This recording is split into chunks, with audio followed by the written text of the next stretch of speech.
సేపు వాక్యం చెప్పాలి, కొన్ని పాటలు పాడాలి, ఇది బలిపీఠము, పరిశుద్ధులే ఇక్కడ ఎక్కాలి, తెల్ల చొక్కానే వేసుకోవాలి.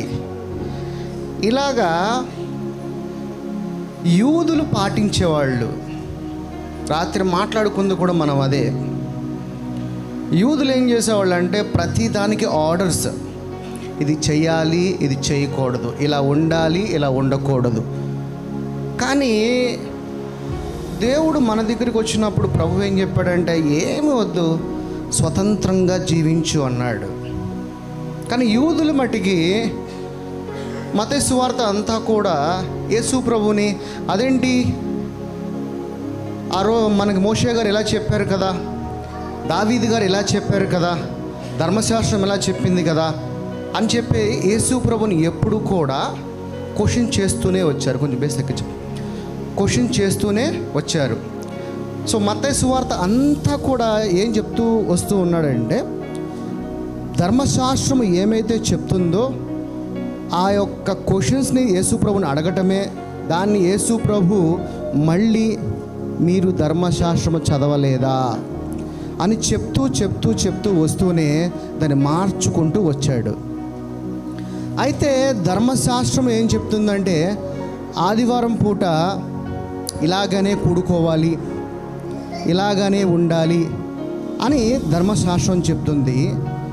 కానీ క్రొత్త నిబంధన ఏం చెప్తుందంటే ఎందుకు కూడుకోవాలి, దాని ద్వారా ఏమి పొందుకుంటావు అనే దాని గురించి క్రొత్త నిబంధన చెప్తున్నది. అది ఈ రోజున దేవుని యొక్క లేఖనముల ద్వారా ధర్మశాస్త్రం అంటే మామూలుగా సబాత్ అంటారు. యూదులందరూ కూడా ఏంటంటే ఆదివారం కూడుకోండి సబాత్ అంటారు, అంటే విశ్రాంతి దినము.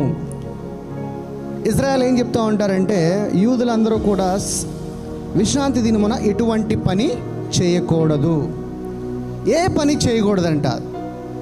అంటే ఎలాంటి పని? ఈవెన్ మోజెస్ గారు వాళ్ళ ఆవిడని అమ్మ కాఫీ దే అని అనుకో, ఈరోజు విశ్రాంతి దినం నేనే పని చేయను, ఎలా ఉంటుంది? అదే ఇప్పుడు రాంబాబు గారు వాళ్ళ ఆవిడని అమ్మ అన్నం పెట్టాను, ఈరోజు విశ్రాంతి నేను ఏ పని చేయను. ఎందుకంటే విశ్రాంతి దినంలో వాళ్ళు పెట్టుకున్న రూల్స్, ఏ పని చేయకూడదు.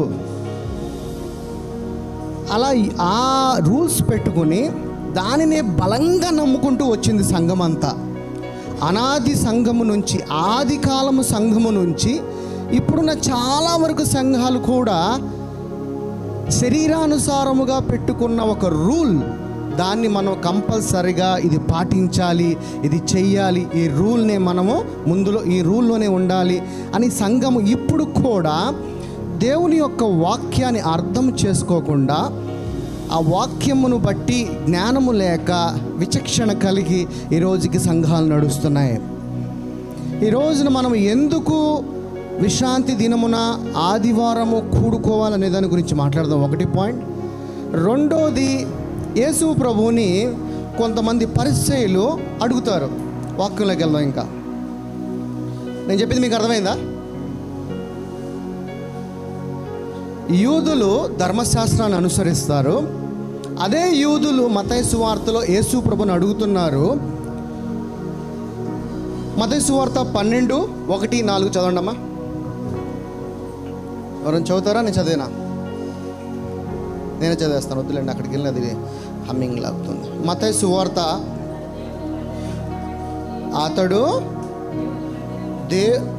మత్తయి సువార్త 1 అమ్మ. మత్తయి సువార్త 12:1. ఆ కాలమందు యేసు విశ్రాంతి దినమున పంట చేలలో పడి వెళుచుండగా ఆయన శిష్యులు ఆకలిగొని, ఎవరు? యేసు ప్రభు ఒక బోధ చెప్పడానికి వెళుచూ ఉండగా యేసు ప్రభుని వెంబడించే కొంతమంది ఆయన శిష్యులు ఎవరైతే ఉన్నారో ఒక పొలంలో ఉన్న మొక్కజొన్న కంకులను తుంచుకు తింటున్నారంట. తర్వాత పరిసయ్యులు ఇది చూచి, ఇదిగో విశ్రాంతి దినమున చేయకూడనిది నీ శిష్యులు చేయుచున్నారని ఆయనతో చెప్పగా ఆయన వారితో ఇట్లా నేను తానును తనతో కూడను ఉన్నవారును ఆకలి ఉండగా దావీదు చేసిన దాని గూర్చి ఏం చేశాడు దావీదు? అది వెళ్దాం, వాక్య లోతులోకి వెళ్దాం. తర్వాత అతను దేవుడి మందిరంలో ప్రవేశించి యాజకులే తప్ప తానైనను తనతో కూడా ఉన్నవారైనను తినకూడని సమ్మూకపు రొట్టెలు తిన్నాడు. అంటే యేసు ప్రభు యూదులకి పరిసయ్యులకి సమాధానం చెప్తున్నాడు. ఏమని? నీ శిష్యులు ఈ విధంగా రొట్టెలు తింటున్నారు కదా, ఇది నీకు కనబడటం లేదా అని యూదులు పరిసయ్యులు అడుగుతున్నారు. ఎవరిని? యేసు ప్రభుని. అప్పుడు యేసు ప్రభు ఏమంటున్నాడు? యాజకుని తినవలసిన రొట్టెలను దావీదు మహారాజు తిన్నాడు కదా, అది మీకు గుర్తులేదా? అది మీరు చదవలేదా అని యేసు ప్రభు ఈ పరిసయ్యులకి సమాధానం చెప్తున్నాడు. బోధిస్తున్న సమయాలలో పరిసయ్యులు యేసు ప్రభుని ఏదో ఒక విధంగా అడ్డంకుపరుస్తూ ఉండేవాళ్ళు. ఎందుకనంటే బోధ అంతా కూడా ఆత్మానుసారంగా చెప్పేవాడు. ధర్మశాస్త్రం అంతా కూడా వింటే మీకు చాలా మంచి విడుదల, దేవుని యొక్క హిస్టరీని మీరు తెలుసుకుంటారు. ఇప్పుడు ఇది జస్ట్ ఏంటంటే ప్రతిదానికి ఒక చరిత్ర కావాలి, అంతే కదా. ఒక మనిషి గురించి తెలుసుకోవాలన్నా, ఒక సందర్భం గురించి తెలుసుకోవాలన్నా ఒక చరిత్ర, ఒక హిస్టరీ మనం తెలుసుకోవాలి. ఈ రోజున ఈ విశ్రాంతి దినము గురించి మనం ఒక చరిత్రని తెలుసుకుంటున్నాం. ఓకే, ద్వితీయోపదేశకాండము 23-25. నీ పొరుగువాని పంట చేనికి వచ్చినప్పుడు నీ చేతితో వెన్నులు తుంచుకొనవచ్చు, కానీ నీ పొరుగువాని పంట చేని మీద ఇక్కడేమంటున్నాడు? ఇప్పుడు మనమే ఉన్నాము, ఏదన్నా ఓ పక్కన ఒక పంట, ఏదో మామిడికాయ చెట్టు ఉందనుకో, దేవుడు ఏమంటున్నాడంటే ఓకే చెట్టు ఉంది కదా, ఒక కాయ కోసుకోవచ్చు, కానీ ఆ చెట్టు కాయలు మొత్తం తీసుకోకూడదు,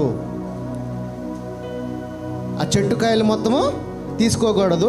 అందుకని ఇక్కడ ఉన్నాడు, నీ పొరుగువాని పంట చేనికి వచ్చినప్పుడు నీ చేతితో వెన్నులు త్రుంచుకొనవచ్చు, కానీ నీ పొరుగువాని పంట చేని మీద నువ్వు కొడవలి వేయకూడదు. అంటే ఆ యొక్క పంట మొత్తం తీసుకోవాలని నువ్వు ఆశించకూడదు.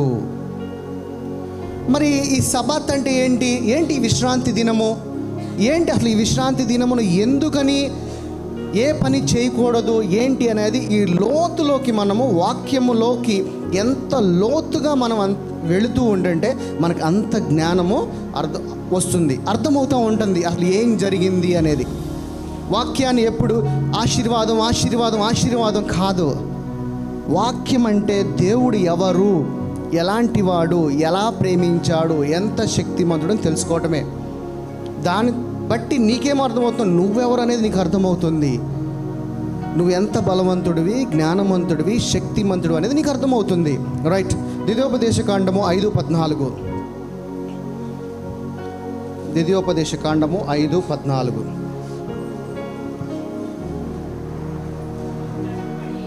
5:14.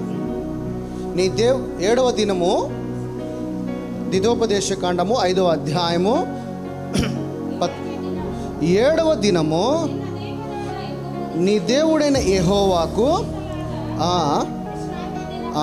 7వ దినము ఏమై ఉందంట? నీ దేవుడైన యెహోవాకు విశ్రాంతి దినము. తర్వాత దానిలో నీవైనను, నీ కుమారుడైనను, నీ కుమార్తె అయినను, నీ దాసుడైనను, నీ దాసి అయినను, నీ వద్దైనను, నీ గాడిదైనను, నీ పశువులలో ఏదైనను, నీ ఇంట్లోనున్న పరదేశి అయినను ఏ పనియు చేయకూడదు. ఎందుకంటే నీ వలె దాసి అయి విశ్రమింపబలను. అంటే అసలు ఈ విశ్రాంతి దినం ఎటువంటి పని చేయకూడదంట. అసలు ఏ పని కూడా విశ్రాంతి దినమున నీ ఇంట్లో ఉన్న ఎడ్లు పని చేయకూడదంట, నీ ఇంట్లో ఉన్న పని మనుషులు పని చేయకూడదంట, నీ ఇంట్లో ఉన్నవారు ఎవరు కూడా పని చేయకూడదు విశ్రాంతి దినమున. ఎందుకనంటే అది నీ తండ్రి విశ్రాంతి దినము కాబట్టి. ఇప్పుడు అలాగా విశ్రాంతి దినమున ఏ పని చేయకూడదు అంటే ఏ భార్య భర్త కూడా ఎటువంటి పని చేయకూడదు.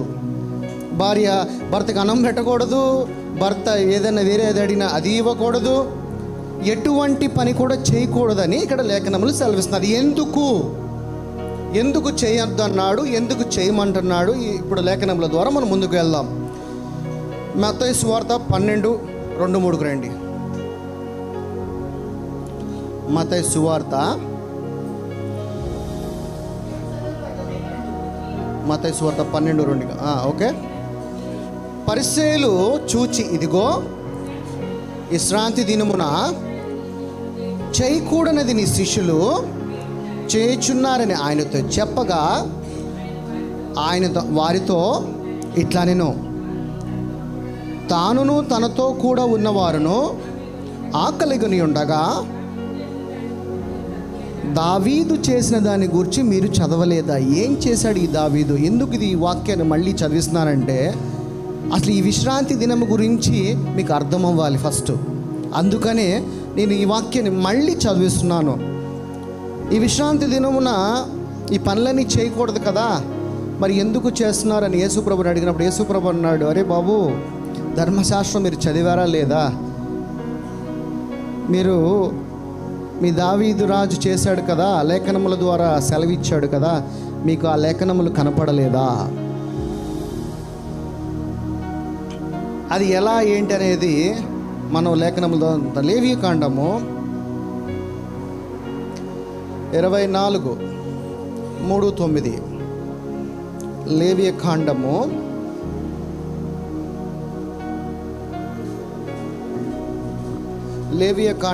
24వ అధ్యాయము 3వ వచనము నుంచి 9వ వచనం వరకు చదువుకుందాం. ప్రత్యక్ష గుడారములో శాసనముల అడ్డతెర వెలుపుల అహరోను సాయంకాలము మొదలుకొని అది ఉదయము వరకు వెలుగునట్లుగా యెహోవా సన్నిధిని దాన్ని చక్కపరచవలని. ఒక్క నిమిషం. ఇక్కడ విశ్రాంతి దినం మనం ఏ పని చేయకూడదు కదా, కానీ ఇక్కడ ఏమంటున్నాడు? అడ్డు తెరకు వెలుపల అహరోను సాయంకాలం మొదలుకొని ఉదయము వరకు అది వెలుగునట్లు యెహోవా సన్నిధిని చక్కపరచవలనని, ఇది మీ తరములకు నిత్యమైన కట్టడము. నిత్యమైన ఏంటి? కంటిన్యూ. విశ్రాంతి దినమున అనేది లేదు కదా, అంటే నిత్యం అంటే 7 రోజులు కూడా ఆ వెలుగు వెలగాలి. అంటే 7 రోజులు వెలుగు వెలగాలంటే, అంటే 7వ రోజును కూడా ఆ వెలుగు వెలిగించడానికి, దాన్ని చక్క పెట్టడానికి అక్కడ పని చేస్తున్నారా లేదా? ఏ పని చేయకూడదు కదా, అర్థమవుతుందా? విశ్రాంతి దినమున ఏ పని చేయకూడదని చెప్తున్నప్పుడు అహరోను సాయంకాలము మొదలుకొని ఉదయము వరకు అది వెలుగునట్లు యెహోవా సన్నిధిని చక్కపరచనట్లు మీ తరముల వరకు నిత్యమైన కట్టడ. అంటే ఏంటి? నిత్యము 7x7 వారం రోజులు మొత్తము కూడా దాన్ని చక్క పెట్టడానికి కొంతమంది ఉంటారా ఉండరా పని చేయటానికి? ఇప్పుడు మనం ఇక్కడ కూర్చున్నాం, కొంతమంది వంట వండుతున్నారా లేదా? మనకి వాక్యం అవ్వంగానే మనం తినటానికి వెళ్తాం. తినడానికి వెళ్ళినప్పుడు అన్నం ఎలా వస్తుంది? ఎవరో అక్కడ కష్టపడితేనే వస్తుంది. ఇక్కడ సాయంకాలం నుంచి ఉదయం వరకు ఆ వెలుగు వెలిగించడానికి, చక్క పెట్టడానికి కొంతమంది అక్కడ పని చేస్తూనే ఉంటేనే కానీ ఆ వెలుగు వెలగదు. అంటే ఏంటి? విశ్రాంతి దినమున వెలుగు వెలుగుతుంది. ఇది ఎవరు? యూదులే కదా. ఇప్పుడు ఈ రూల్స్ తీసుకొచ్చింది ఎవరు? యూదులే. అదే యూదులే మళ్ళా ఆ యొక్క రూల్ని బ్రేక్ చేస్తుంది ఎవరు? వాళ్ళే. యూదులే మొదలుపెట్టి అదే యూదులు మళ్ళీ ఆ రూల్ని బ్రేక్ చేసుకుంటూ వస్తున్నారు. తర్వాత అతడు నిర్మలమైన దీపవృక్షము మీద యెహోవా సన్నిధిని నిత్యము. అంటే ఏంటి? నిత్యం అంటే కంటిన్యూగా అంటే ఏంటి? ఎక్కడ కూడా విశ్రాంతి లేదు, రెస్ట్ అనేది లేదు. కానీ ఇక్కడ నిత్యము చక్కపరచవలనని. తర్వాత నీవు గోధుమల పిండిని తీసుకొని దానితో 12 భక్ష్యములను వండవలనని, ఒక్కొక్క భక్ష్యమున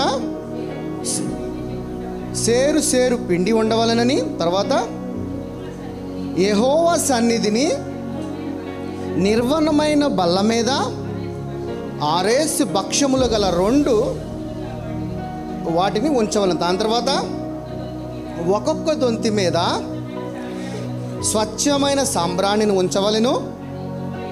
అది యెహోవా ఎదుట మీ ఆహారమునకు జ్ఞాపకార్థమై హోమముగా ఉండును. దాని తర్వాత యాజకుడు ప్రతి విశ్రాంతి దినమున నిత్య నిబంధనను బట్టి ఇజ్రాయేలీయుల వద్ద దానిని తీసుకుని నిత్యము యెహోవా సన్నిధిని చక్కబరచవలెను. అంటే నిత్యము పని జరుగుతూనే ఉంది. తర్వాత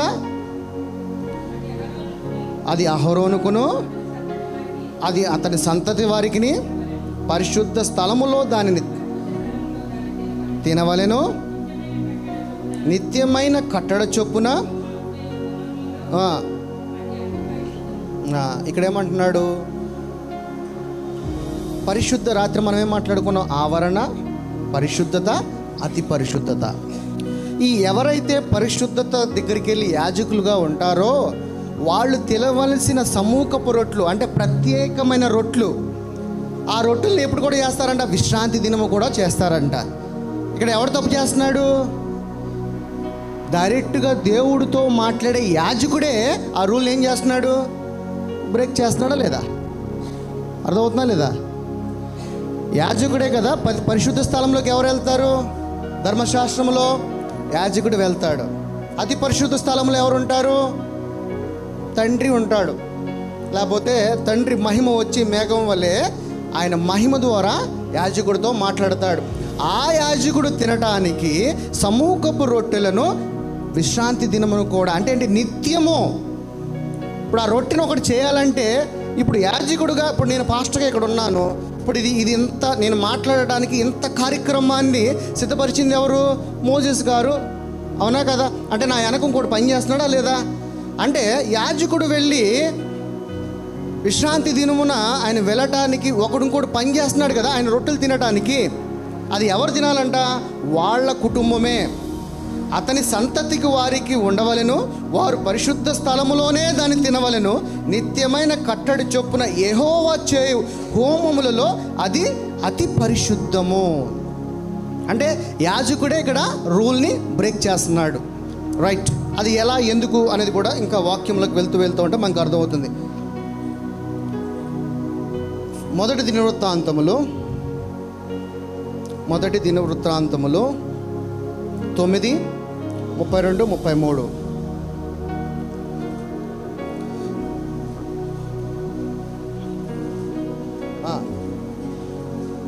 మొదటి దిన వారి సహోదరులకు కహాతీయులలో కొందరికి విశ్రాంతి దినమున సమూకపు రొట్టెలు సిద్ధము చేయమని.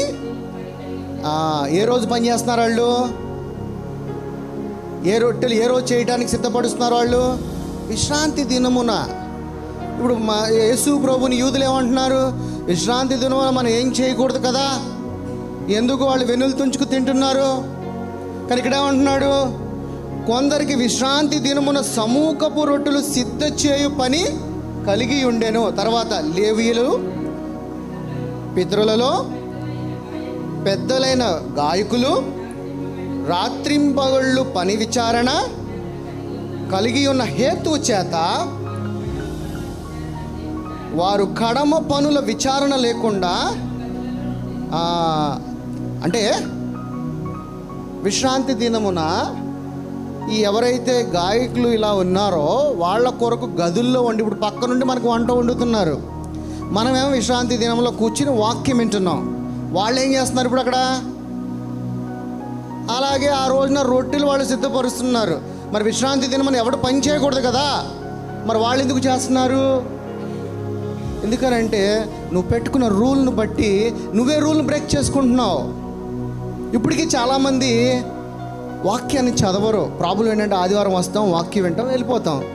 సోమవారం నుంచి ఏంటి ఇక్కడ నుంచి జస్ట్ బయటికి నువ్వు గుడిలోంచి బయటికి వెళ్ళంగానే ఈ వాక్యం, నీలో ఉన్న వాక్యము మాయమైపోతుంది. కానీ అదే వాక్యాన్ని దేవుడు ఏమంటున్నాడంటే, నువ్వు ఇక్కడ ఏదైతే వాక్యం వింటున్నావో ఈ వాక్యము నీకు ఉపయోగపడే విధంగా ఉండాలి, నీ బ్రతుకుని మార్చే విధంగా ఉండాలి, ఈ వాక్యము ద్వారా ఒక అథారిటీ కలిగే విధంగా ఉండాలి. ఈ వాక్యమును దీవారాత్రులు ఏం చేయాలంటే మనం ఎక్కడ చెప్పాడు ఈ మాట? కీర్తనల గ్రంథం 1:1 తీయండి.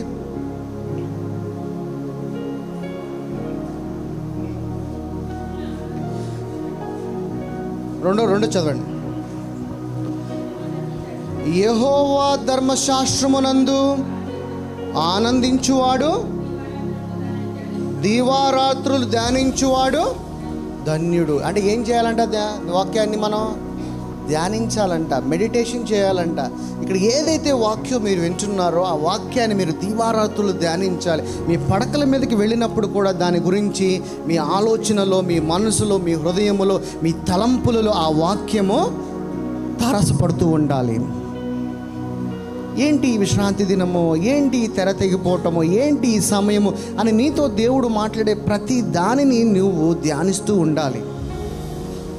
సో ఎప్పుడు నువ్వు ధ్యానిస్తూ ఉన్నప్పుడు ఏమవుతుందంటే నీలో ఉన్న వాక్యము ఇంకా వెలిగై పరిశుద్ధాత్ముడు ప్రజ్వలింపజేస్తాడని లేఖనముల ద్వారా దేవుడు సెలవిస్తున్నాడు. ఏదో ఇక్కడ విన్నాము, ఇలా ఇక్కడి నుంచి జస్ట్ అలా బయటికి వెళ్ళిపోగానే నీలో ఉన్న వాక్యం ఏమవుద్దంటే అపవాది రెడీగా ఉంటాడు బయట. నీలో ఉన్న వాక్యాన్ని అట్లా పట్టుకుని అటు బయట తీసుకుని వెళ్ళిపోతాడు. నీ శరీరం చెప్పిద్ది, అరే సమస్య ఉంది, ఇప్పుడు సరే వెళ్ళాం గుడికి, మన పరిశుద్ధురాలుగా పరిశుద్ధుడిగా అయిపోయాం, వీడు ఈ సమస్య ఏంటి? ప్రతి ఒక్కడికి చింత, ఇదే బాధ, ఇదే కష్టము, ఏంటి నా జీవితము అనే ఆలోచనలోనే జీవిస్తున్నారు. అందుకే నేను రాత్రి ఏమన్నానంటే, నీ జీవము ఏ రోగం మీద, ఏ అప్పు మీద, ఏ కష్టం మీద లేదు. నువ్వేమనుకుంటున్నావు అంటే నువ్వు ఆరోగ్యంగా ఉండాలంటే ఆహారం తింటే ఆరోగ్యంగా ఉంటాము, లేకపోతే ఒక మంచి చికెన్ తింటే ఆరోగ్యంగా ఉంటావు, ఒక ఫిష్ తింటే ఆరోగ్యంగా ఉంటావు. కానీ దానిలో లేదు ప్రాణము దేవుడి దగ్గర ఉన్నది. దేవుడి నుంచి నువ్వు పొందుకుని ఉన్నావు. ఆ ప్రాణాన్ని ఎవరు కూడా ముట్టనివ్వడు అని దేవుడు చెప్తున్నాడు. నిర్గమకాండము 29:33.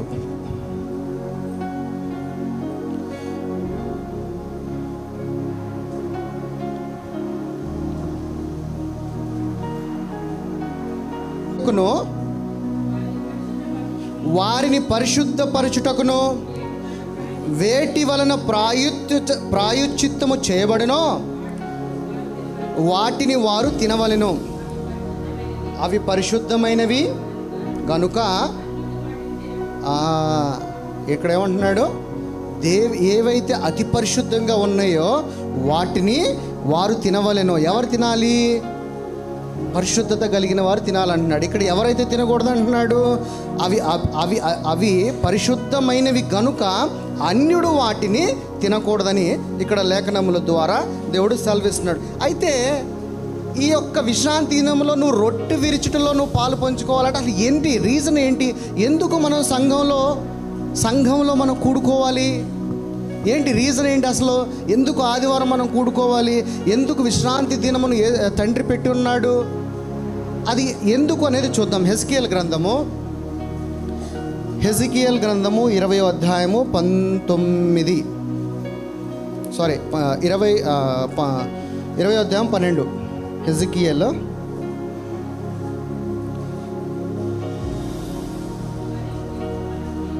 మరియు యెహోవానగు నేనే వారిని పవిత్రపరచువాడును. ఏంటంట? ఒక్క నిమిషం. యెహోవానగు నేనే వారిని అంటే ఈ వాక్యమే. ఇప్పుడు మనకి తండ్రి ఎవరు? యేసు ప్రభు ఎవరు? పరిశుద్ధాత్ముడు ఈయనే. ఇక్కడ ఏం చేస్తాడంట? వారిని పరిశుద్ధపరచువాడును నేనే, వారు తెలుసుకున్నట్లు నాకును వారికిని మధ్య విశ్రాంతి దినములను వారికి సూచనగా నేను నియమించి ఉన్నాను. ఎందుకు నియమించున్నాడంట విశ్రాంతి దినాన్ని? వారికి సూచనగా. ఏంటి?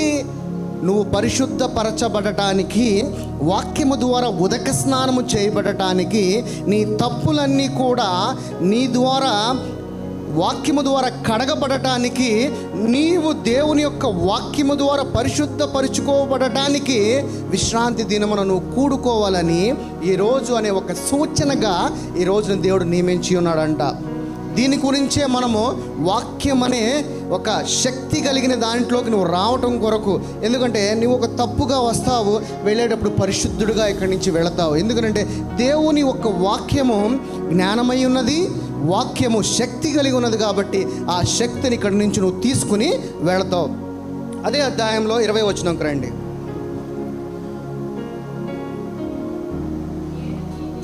నేను మీ దేవుడినైనా యెహోవానని మీరు తెలుసుకున్నట్లు ఆ విశ్రాంతి దినములు నాకును మీకును మధ్య సూచనగా ఉండెను.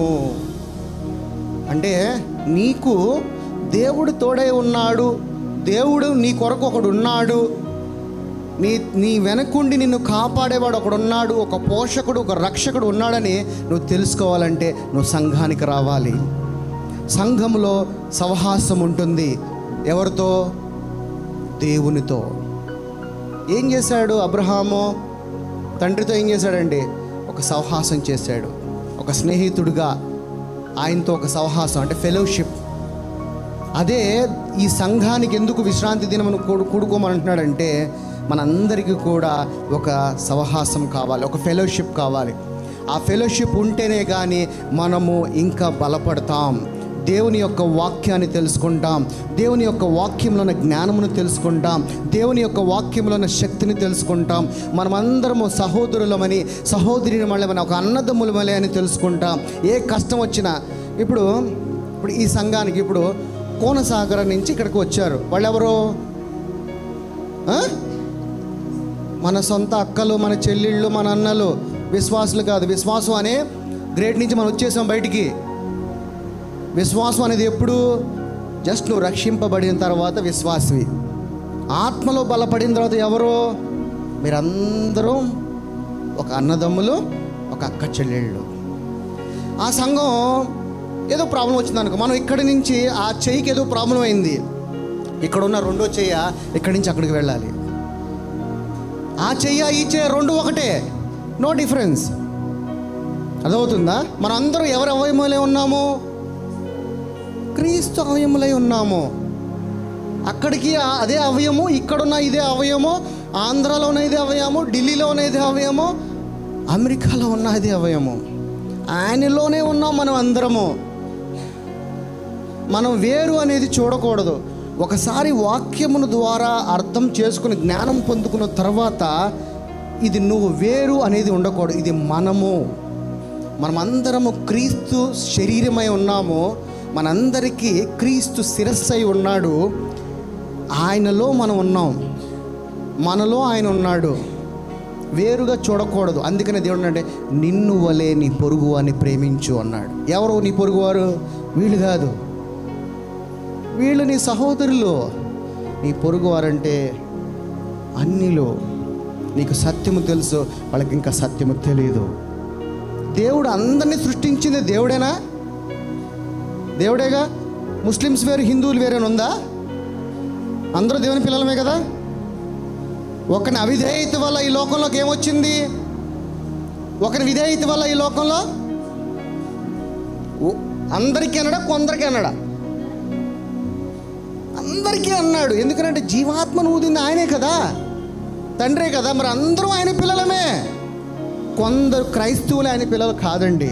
అందుకని ఏంటంటే వాళ్ళు నీ అన్నదమ్ములే, వాళ్ళని కూడా ప్రేమించు. వాళ్ళకి ఇంకా సత్యం తెలీదు, నీకు సత్యం తెలుసు కాబట్టి నా ప్రేమను వాళ్ళకి కనపరచు. మారు మనసు పొందుతాడో సెకండరీ, వదిలేసే. బట్ కానీ నువ్వు ప్రేమించు, నీ ప్రేమను కనపరచు అంటున్నాడు. ఇప్పుడు యేసు ప్రభు కూడా తన ప్రేమను కనపరుస్తూ తన యొక్క సువార్తని బోధించుకుంటూ వెళ్తున్నప్పుడు, అందుకే ఆయన స్వరము విన్నప్పుడు నా పిల్లలు నా స్వరం వింటారన్నాడు. అంటే స్వరం విన్న పిల్లలు ఆయన పిల్లలు కారా? వాళ్ళకి ఒక సమయం ఉందా లేదా? ఇప్పుడు నోవహ కాలంలో చనిపోయారు కదా, ఎంతమంది మిగిలారు? 8 మంది. మిగతా వాళ్ళందరూ చచ్చిపోయారు. ఇంకేంటి, వాళ్ళు చచ్చిపోయినట్టేనా? యేసుప్రభు వాళ్ళకి సువార్తను ప్రకటించాడని లేఖనములు చెప్తుంది పేతురుపత్రికలో. అంటే ఏంటి దాని అర్థము? ఎవ్వరూ నశించిపోరు, నా నామములో ప్రతి నాలుక ప్రతి మోకాలు అన్నాడంట. కొంతమంది మోకాళ్ళు కొంతమంది నాలుక అన్నాడా? అందరూ, ప్రతి ఒక్కడు అన్నాడు. ఎవ్వరు కూడా, ఏ ఆత్మ కూడా నశించిపోదు. అందరం కూడా రక్షింపబడతాం, అందరం కూడా. అయితే మరి చాలామంది చచ్చిపోతున్నారు కదా, అలాగే అక్కడ సువార్త ఉంటుంది, అదే సత్యము. అలా అని చెప్పి నీ ఇష్టానుసారంగా ఇక్కడ జీవిస్తావా? కాదు, అలా జీవించకూడదు, అట్లా అనరాదు అంటాడు రోమేలు రాసిన పత్రికలో పౌలు గారు. నీకు సత్యము తెలిస్తే, నీకు తెలిసిన సత్యమును ఎదుటివాడికి చెప్పు. మనమందరము కూడా, వాడు ముస్లిమా, వాడు బౌద్ధుడా, లేకపోతే వాడు అన్యుడా, లేకపోతే వాడు నాస్తికుడా కాదు, మనం అందరము దేవుని పిల్లలమే. ఇలాంటి స్వభావంతో మనం జీవించాలి. అప్పుడు నీలో ఈ స్వభావం ఉన్నప్పుడు ఏమైందంటే నీలో దేవుని యొక్క ప్రేమ కనబడుతుంది. మాటలో చెప్తే కాదు ప్రేమ, నేను ప్రేమిస్తున్నా, డార్లింగ్ ఐ లవ్ యూ అంటే కాదు, క్రియలలో చూపించాలి. ఎలా చూపించాలి? క్రియల్లో. నోటి మాట కదా ఫ్రీగా చెప్పేస్తాం, బేబీ అంటాం, అంటారా అనరా? నోటి మాట ఇక్కడికి వచ్చేపాటికి ఉండదు. అదే బేబీకి నువ్వు గిఫ్ట్ ఇవ్వకపోతే అయిపోయింది. కానీ యేసయ్య నీ నుంచి ఏది కోరుకోవట్లా, నైవేద్యాలు, పువ్వులు, పాలు పోయటము, ప్రసాదాలు ఏం వద్దు. I don't want anything from you. నీ నుంచి నేను కోరుకునేది పరిశుద్ధమైన హృదయము. నాకేది వద్దంటున్నాడు, నాకు ఏ బలి వద్దంటున్నాడు. నువ్వు మేకను కొయ్యమాకు, ఎడ్లను కొయ్యమాకు, గాడిదని కొయ్యమాకు, ఏది వద్దు నాకు నీ హృదయం అంటున్నాడు. నీ పేరు కూడా మార్చుకోవద్దు, నీ కులం మార్చుకోవద్దు, నీ మతం మార్చుకోవద్దు. అసలు మతమే లేదు. ఈ గ్రంథానికి మతాన్ని అంటకట్టేశారు. ఇదే ప్రాబ్లం. మతాన్ని ఎవరు అంటకట్టారు? ధర్మశాస్త్రము. నువ్వు గనక ధర్మశాస్త్రంలో ఉంటే ఇది మతం. కానీ వాక్యం ఏం చెప్తుందంటే ఇది మతం కాదు, ఇది మార్గము అంటున్నాడు. ఈ మార్గంలో వెళితే నువ్వు తండ్రి చెంతకు చేరుతూ అంటున్నాడు. కానీ దీనికి మతం అని పెట్టేశారు, మత గ్రంథం అంటున్నారు. This is not religion book, ఇది మార్గము. నమ్ముట నీ వలె నమ్మువానికి సమస్తం సాధ్యం అన్నాడు. ఇక్కడ పౌలు గారు బాప్తిసాలు ఇస్తున్నాడు. అయితే పౌలు గారు నేను బాప్తిసాన్ని నమ్మను అంటున్నాడు. అదేంటండి? మరి బాప్తిసం పొందితేనే కదా. నమ్మి బాప్తిసము పొందినవాడు అన్నాడు. అంటే బాప్తిసం కన్నా ముందు ఏముంది? నమ్మాలి కదా ముందు. నమ్మకపోతే యేసుప్రభు అంటున్నాడు, నమ్మిన వారు ఈ సూచిక క్రియలు కనపడను, నాకన్నా గొప్ప క్రియలు చేస్తామంటున్నాడు. అంటే నమ్మి బాప్తిసం పొందితే ఆయనకన్నా గొప్ప క్రియలు మనం చేయాలా వద్దా? మరి మనం చేస్తున్నామా? ఎంతమంది బాప్తిసాలు తీసుకున్న వాళ్ళు ఆయన క్రియల కన్నా గొప్ప క్రియలు చేస్తున్నారు? మనం చేయకపోగా ఆయన చేసిన క్రియలనే మనం ఈరోజు నమ్మట్లా. మనం చేయకపోగా ఆయన చేసిన క్రియలనే ఈరోజుకి నమ్మట్లే. స్వస్థత లేవు, ఆగిపోయినాయి. స్వస్థతలు చేసే కాలం, మనం అపోస్తల కాలంలో ఉన్న వాక్యాన్ని చదువుతున్నాం. ఆ కాలంలో ఉన్న స్వస్థతలు ఈ కాలంలో లేవంటారు. నిన్న నేడు రేపు ఒకటే రీతిగా ఉన్న దేవుడు కాలం మారుకుంటూ వచ్చింది, కానీ దేవుడు మారలేదు కదా. దేవుడు మారాడా? మారలా. మరి స్వస్థతలు ఉన్నాయా లేవా? స్వస్థత లేవంటారు, అన్ని భాషలు లేవంటారు. అవి ఉన్నాయా లేవో చూద్దాం. ఓన్లీ వాక్యమే, వాక్యం ఉంటూ వాక్యం, కానీ వాక్యంలో లోతు ఉన్నది కదా. ఇప్పుడు ఈ దెమ్మను మనం చూసాము, మనం దీంట్లో ఉన్నదే చూస్తున్నాం, కానీ నేను దీంట్లో ఉన్న లోతుని చూస్తున్నా. ఇది ఎంత లోతుగా ఉంది అని తేడా ఉందా లేదా? లోతు చూడగలగటం వేరే, బయట నుంచి ఓకే ఇది ఒక దిమ్మ అని చెప్పటం వేరే, అవునా కదా? ప్రతి క్రైస్తవుడు కూడా లోతును చూడాలి, ఆ లోన డీప్ని చూడాలి, ఆ డీప్లోకి వెళ్ళాలి, మొత్తం తెలుసుకోవాలి. వాక్యం జ్ఞానమును తెలుసుకోవాలి. యేసయ్య అంటే ఎవరు, ఎందుకు వచ్చాడు, తండ్రి ఎవరు, కుమారుడు ఎవరు, పరిశుద్ధాత్ముడు ఎవరు, ఏంటి అసలు వీళ్ళ పని ఏంటి, వీళ్ళ క్రియ ఏంటి, నేనేంటి, ఒక కుమారుని ఏంటి, నాలో ఒక జీవాన్ని పంపించడం ఏంటి, నేను మట్టి నుంచి. ఇప్పుడు ఎగ్జాంపుల్ చెప్తున్నా, ఇది ఆయిల్, ఇది ఆయిల్. దీన్ని ఆయిల్గా చేయకముందు దీన్ని ఏం చేయాలి? కురిడి అంటారు. ఏమంటారు? కురిడి అంటే ఐడియా ఉందా? కొబ్బరికాయ ఉంది కదా, కొబ్బరికాయ లోన్ ఉంటుంది కదా, దాన్ని ఏమంటారు మీ కన్నడలో? చెప్ప ఉంటుంది కదా, దాన్ని కురిడి అంటారు. అదే కొబ్బరి కాయ నువ్వు అలా పడేస్తే కుళ్ళిపోతుంది. అదే కొబ్బరికాయ నుంచి కురిడి నువ్వు బయటికి తీసి ఎండలో పెట్టి 12 నెలలు అంటే 1 year ఉంచిన తర్వాత దాంట్లో ఒక ఫర్మెంటేషన్ జరిగి ఈ ఆయిల్ వస్తుందంట. కానీ ఇప్పుడు మనకు దొరికే ఆయిల్ అది కాదు. మనకు దొరికే ఆయిల్ వితిన్ ఆ పచ్చి కొబ్బరి మీద తీసేసే ఆయిల్, అది మనకి హానికరము. కానీ నిజమైన ఆయిల్ ఏంటంటే ఆ కురిడిని బయటకు తీసి ఒక సజ్జ మీద, అంటే పైన లైట్గా సూర్యుడు పడే సజ్జ మీద ఆ కురిడిలు పెట్టినప్పుడు 1 సంవత్సరం పాటు ఉంచితే ఆ యొక్క వేడి దాని మీద పడి దానికి ఒక ఫర్మెంటేషన్ జరుగుతుందంట. ఆ ఫర్మెంటేషన్ జరిగిన తర్వాత నువ్వు తీసే ఆయిల్ ఒరిజినల్. అది నిజంగా నీ యొక్క వెంట్రుకలకి మంచి ఆరోగ్యము. కమర్షియల్ కాబట్టి ఎక్కడికక్కడే ఈరోజు చెట్టు అయితే రేపు పొద్దున కాయ వచ్చేయాలి, ఎల్లుండి వచ్చేపాటికి వాడి నోట్లో ఉండాలి. ఈరోజు జరుగుతుంది అది. ఇప్పుడు అట్లాగే మనం ఎక్కడి నుంచి వచ్చావు? మనల్ని ఎక్కడి నుంచి తయారు చేశాడు? మట్టి నుంచి మనం వచ్చాం. మళ్ళీ ఎక్కడికి వెళ్ళిపోతున్నాం అంటే దాని అర్థం ఏంటి? ఇప్పుడు పాలు ఉన్నాయి, ఈరోజు పాలు పోపించుకున్నారు, సాయంత్రికాలం ఏమైపోతే నువ్వు కాయకపోతే చెడిపోతాయి. దాని రూపం మార్చుకుంటే అదే పాలను నువ్వు ఫర్మెంటేషన్ చేసి పాల పౌడర్గా మారిస్తే స్టాక్ ఉండదా? ఇప్పుడు నీ శరీరాన్ని మళ్ళా ఎందుకు భూమికి పంపిస్తున్నాడు? పాల గుణాన్ని మార్చాడు. పాల గుణం మార్చినప్పుడు పాలు మళ్ళీ బతికినాయా లేదా? పౌడర్గా మార్చిన తర్వాత ఆ పౌడర్ మీకు కాఫీ చేసుకోవడానికి వస్తుందా రాదా? అంటే గుణం మార్చిన తర్వాత ఆ పౌడర్ నీకు ఉపయోగపడుతుందా లేదా? ఇప్పుడు నీ శరీరము మృతి చెంది తీసుకెళ్ళి మళ్ళీ ఎక్కడ దాచాడు? మట్టిలో. నువ్వు ఎక్కడి నుంచి వచ్చావు? మట్టిలో నుంచి. అదే మట్టిలోకి ఎందుకు పెట్టాడు? నీ స్థిరత్వాన్ని మారుస్తున్నాడు దేవుడు. ఎందుకు అక్కడ పెట్టాడంటే ఎక్కడి నుంచి నేను దేవుడు మళ్ళీ లేవనెత్తుతా అన్నాడు? మట్టి నుంచి, సమాధుల్లోంచి సజీవుడిగా లేపుతా అన్నాడు నిన్ను. అక్కడ దాచాడు నిన్ను. నీ గుణాన్ని మార్చి నిన్ను ఆ మట్టిలో దాస్తున్నాడు. మళ్ళీ అక్కడి నుంచే తీసుకెళ్ళిపోతాడు సజీవుడుగా. నీ నేచర్ నువ్వు మార్చుకోగలిగితే, దాని రూపం మార్చుకోగలిగితే దానికి నిత్య జీవం ఉంటుంది. అందుకే మనం చేసే ప్రతి పనిలో కూడా ఆలోచన ఉండాలి. ఆలోచన లేకుండా నువ్వు ఏది చేసేసినా, ఒక మాట, మనం ఎవరికైనా ఒక కష్టం ఉందనుకోండి, దేవుడు ఆ కష్టం ఇస్తాడంటారా? ఇస్తారా? ఇవ్వడు. మనం చేసిన తప్పిదముల వల్ల, మనకున్న కోపం వల్ల, మనకున్న షార్ట్ టెంపర్ డిసిషన్ వల్ల మనం ఆ తప్పుల్లో పడిపోతాం. అవునా కదా? కానీ దేవుడు ఏమంటున్నాడు? కొరింథీ 1:10-13 సాధారణంగా మనుషులు కలుగు శోధన తప్ప మరి ఏది మీకు కలగనివ్వకుండా నువ్వు తట్టుకోగలిగినంత శోధన నేను అలౌ చేస్తాను, ఆ శోధనలోనే నిన్ను తప్పించుకునే మార్గమును చేస్తాను అంటున్నాడు.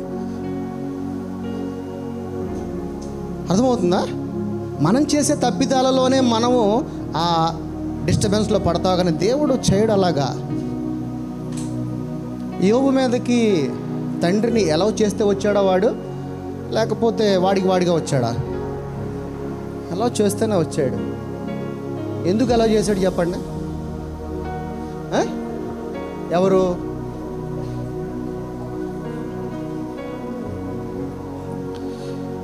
ఎందుకు శోధనని ఎలా చేస్తాడు అని అంటే, నీలోనే ఆ శోధన జయించే వీరుడు ఉన్నాడు కాబట్టి. శోధన వచ్చిన, ఇప్పుడు మీ అబ్బాయి ఉన్నాడు అనుకోండి, ఏమన్నాడు? పడిపోతాడు. వాడు పడడు, నాకు తెలుసు. వాడు పడడు. ఏమండి మీ అబ్బాయి అసలు ఏం చదవట్లేదు, పరీక్షలో పాస్ అవుతాడు, వాడు పాస్ అయిపోతాడు, నాకు తెలుసు. తండ్రికి కూడా నీ శోధనలన్నీ తెలుసు. ఆ శోధనలు జయించేవాడు వాడిలోనే పెట్టున్నాను, వాడికి తెలియదు. అది వాడిలో ఉన్న వీరుడు ఆ శోధనని జయిస్తాడు. ఓకేనా? రైట్. సంఖ్యాకాండం ఇంకొంచెం లోనికి వెళ్దాం. మొదటి సమయంలో 21:1, 6, 21.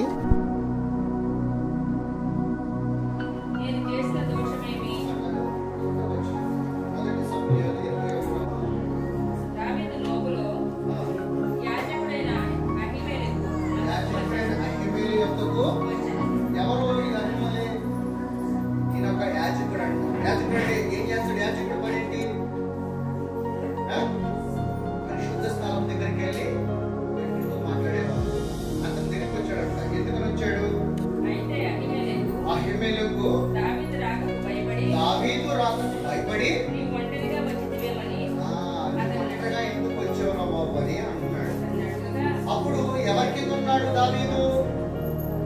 సౌలు కింద ఉన్నాడు. సౌలుకి ఏంటంటే భయం కలిగింది. నేను నీకు ఆజ్ఞాపించి పంపినని ఏదో అదెవరితోనైనాను చెప్పవద్దని నేను నా పని వారితో ఒకనొక చోటుకు వెళ్ళ నిర్ణయించింది అతను చెప్తున్నాడు. తర్వాత 3, నీ యొక్క ఏమి ఉన్నది? 5 రొట్టెలు గాని మరేమీ గాని ఉండిన ఎడల అది నాకిమ్మని యాజకుడి అహీమెలెకుతో దావీదు అడుగుతున్నాడు. నేను ఆకలి కొని ఉన్నాను, నాకు తినడానికి ఏమైనా ఉన్నాయా అని దావీదు ఎవరిని అడుగుతున్నాడు? డైరెక్ట్ గా యాజకుడిని అడుగుతున్నాడు. తర్వాత యాజకుడు సాధారణమైన నా ఎత్తున నీవు తినే సాధారణమైన రొట్టె నా దగ్గర లేదు. పనివారు స్త్రీలకు దూరముగా ఉన్నప్పుడు ప్రతిష్ఠితమైన రొట్టెలు కలవని దావీదుతో చెప్పాను అని. తర్వాత అందుకు దావీదు నిజముగా నేను బయలుదేరి వచ్చినప్పటి నుండి ఈ 3 దినములు స్త్రీలు మాకు దూరముగా మేము ముట్టలేదు. పనివారి బట్టలు పవిత్రములే. ఒకవేళ మేము చేయు కార్యము అపవిత్రమైన ఎడల మేమి రాజాజ్ఞను బట్టి అది పవిత్రముగా అని యాజకునితో అనెను. తర్వాత అంతటి యెహోవా సన్నిధి నుండి తీసివేయబడిన సన్నిధి రొట్టెలో అక్కడ వేరు రొట్టెలు లేకపోగా వెచ్చని వేయు దినమందు తీసివేయబడిన ప్రతిష్టమైన రొట్టెలను ఎవరికి ఇచ్చాడు యాజకుడు? దావీదుకి ఇచ్చాడు. మత్తయి సువార్త 12:1 మనం ఇంత ఏం చదివాం? యేసు ప్రభువు ఏమన్నాడు? మళ్ళీ మన మత్తయి సువార్త 12:1 రండి.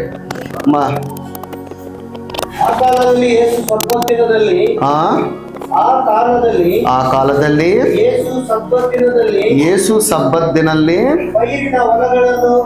ಉದ್ದೇಶಿಂచి యాజకులే తప్ప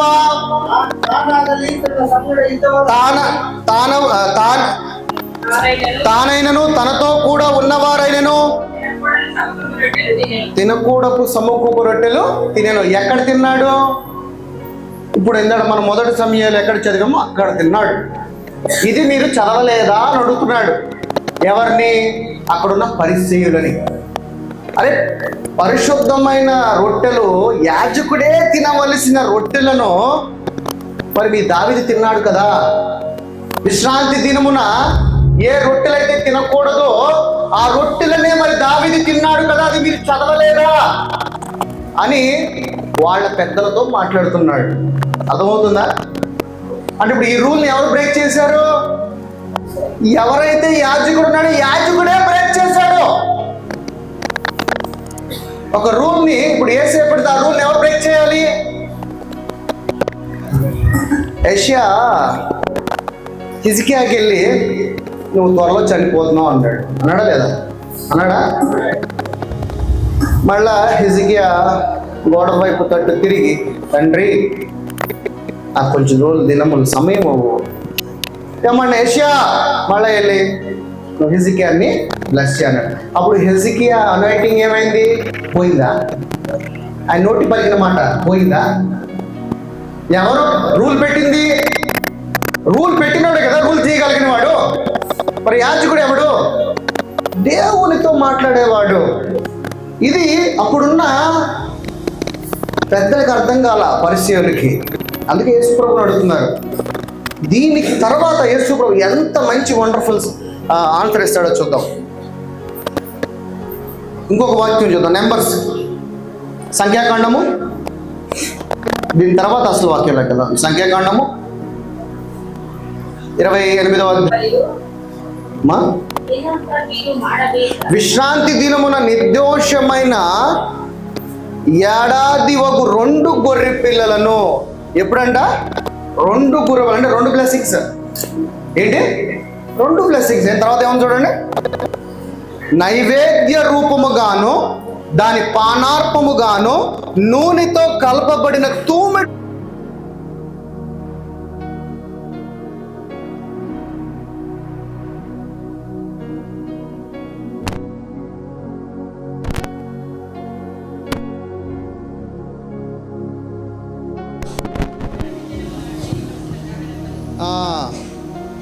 తర్వాత 10వ వచనం. నిత్యమైన దహన బలి దాని పానార్పముగాను ఇది ప్రతి విశ్రాంతి దినమున చేయవలసిన దహన బలి. అంటే విశ్రాంతి దినమున ఏదైనా చేయొచ్చు. ఇది చేయకూడదని ధర్మశాస్త్రము వాళ్ళే తప్పులు చేస్తూ, వాళ్ళే దాన్ని సరిచేస్తూ, వాళ్ళే ఆ రూల్స్ని బ్రేక్ చేస్తూ ఆ రోజున విశ్రాంతి దినమున తప్పులు జరుగుకుండా. అసలు యేసు ప్రభువుని ఎందుకు సిలువేస్తారు తెలుసా మీకు? తెలుసా? చెప్పమ్మా, నువ్వు చెప్పు. యేసు ప్రభు ధర్మశాస్త్రాన్ని లెక్క చేయట్లేదని, ఈయనేంటి దేవుడు అంటాడు, దేవుని కుమారుడు అంటాడు, తండ్రి చేసిన దానినే లెక్క చేయట్లేదేంటని, ఇది దేవదూషణ అని యేసు ప్రభుని చంపడానికి సిద్ధపాటైపోయారు. ఈ వాక్యాన్ని ఇప్పుడు ఇన్ని వచనాలు చూపించాను కదా. విశ్రాంతి దినమున ఎవరు బ్రేక్ చేసుకుంటూ వచ్చారు? యాజకులే. మరి విశ్రాంతి దినం వాళ్ళే బ్రేక్ చేసుకున్న రోజున యేసు ప్రభువుని చంపడానికి పరిస్థితులు ఏంటంటే, నువ్వు తండ్రి కుమారుడు అంటున్నావు కదా, నీ తండ్రి పెట్టినవి కదా ఇవన్నీ, మరి నీ తండ్రి పెట్టిన నువ్వు ఎలాగా దేవదూషణ చేస్తున్నావు, ఎలాగ అతిక్రమిస్తున్నావు వాటి నుంచి అంటున్నాడు. అందుకని యేసు ప్రభు అన్నాడు అంటే, నీవు ఈ వాక్య లేఖనములను చదవలేదా? నాకు కనపడిన ఈ లేఖనములు నీకు కనపడట్లేదా అని పరిశీలన అడుగుతున్నాడు. అయినా కానీ వాళ్ళు నమ్మలా, ఎందుకంటే వాళ్ళు శరీరంలో ఉన్నారు. అందుకని యేసు ప్రభువుని వాళ్ళు చంపడానికి సిద్ధపాటైపోయారు. వీళ్ళేంటి విశ్రాంతి దినం మనం ఏ పని చేయకూడదు, ఎలాంటి తినకూడదు, వీళ్ళేంటి ఇలా వెన్నులు తుంచుకుంటున్నా కానీ వాళ్ళ శిష్యుల్ని ఏమనట్లేదు. అది ఏమీ కాదు, మీ యొక్క దావీదు చేయలేదని యేసు ప్రభు అంటున్నాడు. ఇది దేవదూషణే. ఇది మొట్టమొదటగా యేసు ప్రభువుని వాళ్ళు చంపటానికి నిర్ణయించుకున్న సందర్భము. రైట్. ఇప్పుడు మత్తయి సువార్తకు వచ్చాడు. మత్తయి సువార్త 12. ఇక్కడ నుంచి మనం 1 నుంచి చదువుదాం. మత్తయి సువార్త 1వ అధ్యాయం 12వ అధ్యాయము 1 నుంచి చదవండి అమ్మ. ఇప్పుడు మీకు అర్థమవుతుంది. ఆ కాలమునందు యేసు విశ్రాంతి దినమున పంట చేలలో పడి వెళ్ళిచుండగా ఆయన శిష్యులు ఆకలి కొని వెన్నులు త్రుంచి తినసాగిరి. పరిసయ్యులు ఇది చూచి, ఇదిగో విశ్రాంతి దినమున చేయకూడనది నీ శిష్యులు చేయుచున్నారని ఆయనతో చెప్పగా, ఆయన వారితో ఇట్లనెను, తానును తనతో కూడా నున్నవారును ఆకలిగొని ఉండగా దావీదు చేసిన దాని గూర్చి మీరు చదవలేదా? అతడు దేవుని యొక్క మందిరంలో ప్రవేశించి యాజకులే తప్ప తానైనను తానతో కూడా ఉన్నవారైనను తినకూడనివి సముఖపు రొట్టెలు తినెను. అది ఎక్కడ తిన్నాడు ఆయన? మొదటి సమయంలో తిన్నాడు. దాన్ని యేసు ప్రభు ఇక్కడ మాట్లాడుతున్నాడు. ఇప్పుడు ఇక్కడి నుంచి చదవండి. మరియు యాజకులు విశ్రాంతి దినమున దేవాలయంలో విశ్రాంతి దినమున ఉల్లంఘించి నిర్దోషులై ఉన్నారని. ఇక్కడ ఏమంటున్నాడు? అరే బాబు, మీ పెద్దలు ఆల్రెడీ తప్పులు చేసినా కానీ వాళ్ళు విశ్రాంతి దినమున తప్పులు చేసినా కానీ వాళ్ళు ఇంకా నిర్దోషులై ఉన్నారు కదరా. ఇప్పుడు దావీదు మరి తప్పు చేశాడా లేదా? మరి శిక్షార్హుడా కాదా? కానీ శిక్షార్హుడు అవ్వలా, నిర్దోషి అయ్యాడు. ఎందుకంటే తండ్రి క్షమించాడు. అదే మాట ఇక్కడ అంటున్నాడు, వాళ్ళు ధర్మశాస్త్రము ద్వారా వాళ్ళు తప్పులు చేసి ఉన్నప్పటికీ కూడా వాళ్ళు నిర్దోషులుగా ఉన్నారు కదా, అది మీరు చదవలేదా? తర్వాత దేవాలయము కంటే గొప్పవాడు ఇక్కడ ఉన్నాడని, విశ్రాంతి దినంలో కూడుకోవటము, విశ్రాంతి దినంకి వెళ్ళి ప్రార్థన చేయటము, రొట్టెలు తినటము, ఆరాధన చేయటం, దానికన్నా గొప్పవాడిని నేను మీ ముందున్నాను రా అని చెప్తున్నాడు. దాని తర్వాత మరియు నేను కనికరమునే కోరుచున్నాను. ఇది అండర్లైన్. ఏం కోరుతున్నాడు? కనికరం. అంటే దేవుడు ఏమై ఉన్నాడు? కనికరము కలిగివాడే ఉన్నాడు. తర్వాత కానీ బలిని నేను కోరను. తర్వాత అని వాక్య భాగము మీకు తెలిసి ఉంటే నిర్దోషులను దోషులని, మీరు కనికరము గలవాళ్ళు అయితే మీరు దోషులని నిర్దోషులుగా తీర్పు తీర్చకపోదురా బాబు, మీరు అందరిని దోషులుగాని తీర్పు తేల్చేశారు. తర్వాత కాగా మనుష్య కుమారుడు విశ్రాంతి దినమునకే ప్రభువై ఉన్నాడు, నేనే ఈ విశ్రాంతి దినమునకి కింగ్ అని చెప్తున్నాడు. తర్వాత ఆయన అక్కడ నుండి వెళ్ళి ఆయన సమాజ మందిరములో ప్రవేశింపించినప్పుడు, ఇంకొక విషయం చెప్పిన, ఇక్కడ ఒక కామెడీ జోక్ చెప్పిన, విశ్రాంతి దినమున అసలు ఏ పని చేయకూడదు అంటున్నాడు.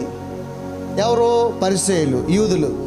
యేసు ప్రభు ఇన్ని స్వస్థతలు, మహిమలు, అద్భుతాలు చేశాడు కదా, అవన్నీ విశ్రాంతి దినమునే చేశాడు.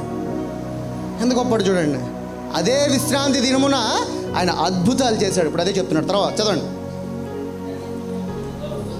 ఇదిగో ఊచ చేయగలవాడు ఒకడు కనబడింది. ఇది ఏ రోజున?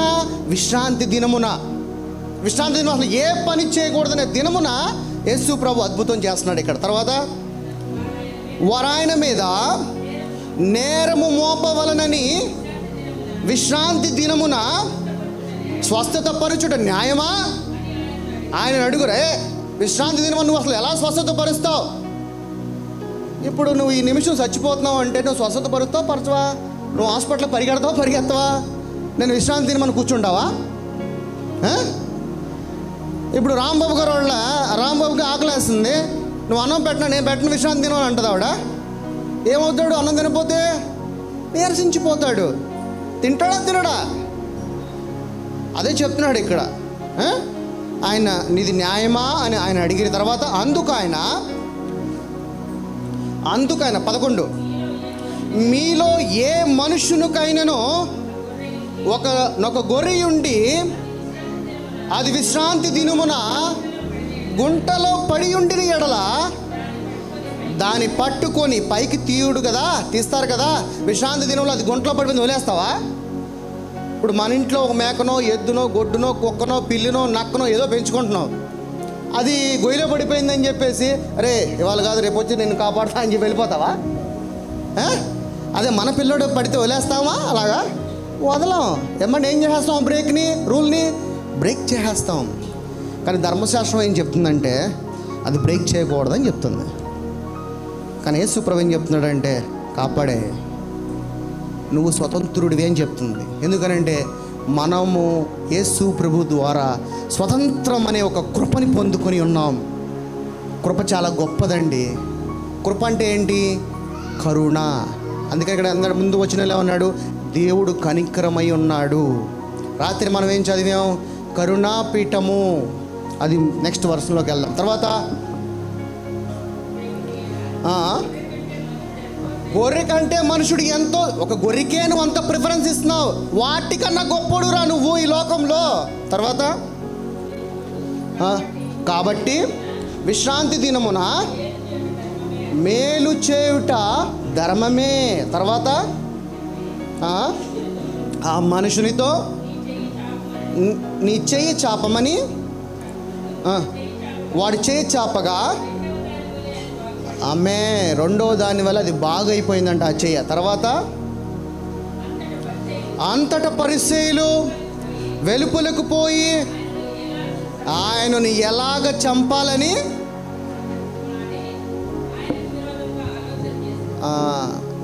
ఏం చేశాడనంటే యేసు ప్రభువుని చంపాలనుకుంటున్నారు వాళ్ళు. పాయింట్ 1, విశ్రాంతి దినమున తినకూడనివి తిన్నారు, వెన్నుముక్కలు తుంచుకు తిన్నారు. పాయింట్ నెంబర్ 2, విశ్రాంతి దినమున నువ్వు ఎలా స్వస్థత పరుస్తావు అంటే వాళ్ళ పిచ్చి పీక్స్లో ఉన్నప్పుడు విశ్రాంతి దినమున. అందుకని యేసు ప్రభు ఇన్ని వచనాలు మీకు ఎందుకు చూపించానంటే పాత నిబంధనలో విశ్రాంతి దినమున ఆ యాజకులే వాళ్ళ పెద్దలే తప్పులు చేసినా కానీ, అందుకే దేవుడు అంటాడంటే వాళ్ళు ఎన్ని తప్పులు చేసినా వాళ్ళు నిర్దోషులుగానే ఉన్నారు కదా, ఈ లేఖనములు మీరు చదవలేదా? ఇప్పుడు చాలామంది క్రైస్తవులు ఎలా ఉంటారు తెలుసా అండి, వాక్యము చెప్తుంది ఒకటి, ఏం చెప్తుంది వాక్యము, అరే బాబు నువ్వు ఇలా వెళ్ళాలని, కానీ సంఘం ఎటైపు ఉందో తెలుసా, ఇటైపు ఉంది. ప్రభు ఎటైపు ఉన్నాడు, నా వెనుకున్నాడు. ఇప్పుడు వాళ్ళకి అర్థమైందండి ప్రభు ఏం చెప్తున్నాడు, మరి నీ పెద్దలే కదరా, యాజకులే తప్పులు చేసి నిర్దోషులుగా ఉంటే తుంచుకుంటే ఏమైద్దిరా, స్వస్థత చేస్తే ఏమైద్దిరా అంటే వాడికి అర్థం కావట్లే. లేదు, ఇది చేయకూడదని ధర్మశాస్త్రంలో రాయబడి ఉన్నది. అప్పుడు ప్రభు ఇటున్నాడు, సంఘం ఇటైపు ఉన్నది. ఈ రోజుకి అలాగే ఉంది. ఈ రోజుకి సంఘము కూడా 2025 సంవత్సరాలు అయినా కానీ సంఘం ఇలాగే ఉంది. ప్రభు చెప్తున్నది ఒకటి, మనం వెళుతున్నది ఒకటి మార్గము. నిజమా కాదా? ఈ సంఘానికి ప్రతి ఆదివారం నువ్వు కూడుకున్నావంటే నిన్ను నువ్వు పరిశుద్ధపరచుకోవటమే, నిన్ను నువ్వు మార్చుకోవటమే. ప్రతి మనిషి ఒకటే రోజులో ఎవడు మారతాడా? ఎవడు మారలేడు, ఎంత ఎన్కౌంటర్ జరిగినా కానీ. ప్రతిరోజు వాణ్ణి ప్రతి ఆదివారము వాక్యం అనే ఉదక స్నానము ద్వారా పైనుంచి నడినెత్తి నుంచి అడికాల వరకు కూడా నీలో ఉన్న చెడు స్వభావము, చెడు ఆలోచనలు, చెడు తప్పులు, చెడు పనులు అన్నీ కడుక్కుంటూ రావాలి. సంఘము ఈ రోజుకి ఇటువైపు చూస్తుంది, ప్రభు ఇటు చూస్తున్నాడు. నాన్న ఇటు రారా బాబు అంటున్నాడు, నా కుమారుడా నా మాటలకు ఆలకింపోనంటే ప్రభు అటేపు ఉంటే మనం ఇటు పరిగెత్తుకుంటే హాస్పిటల్కి పరిగెత్తేస్తున్నాం, అమ్మో నాకు అనారోగ్యంగా ఉందని.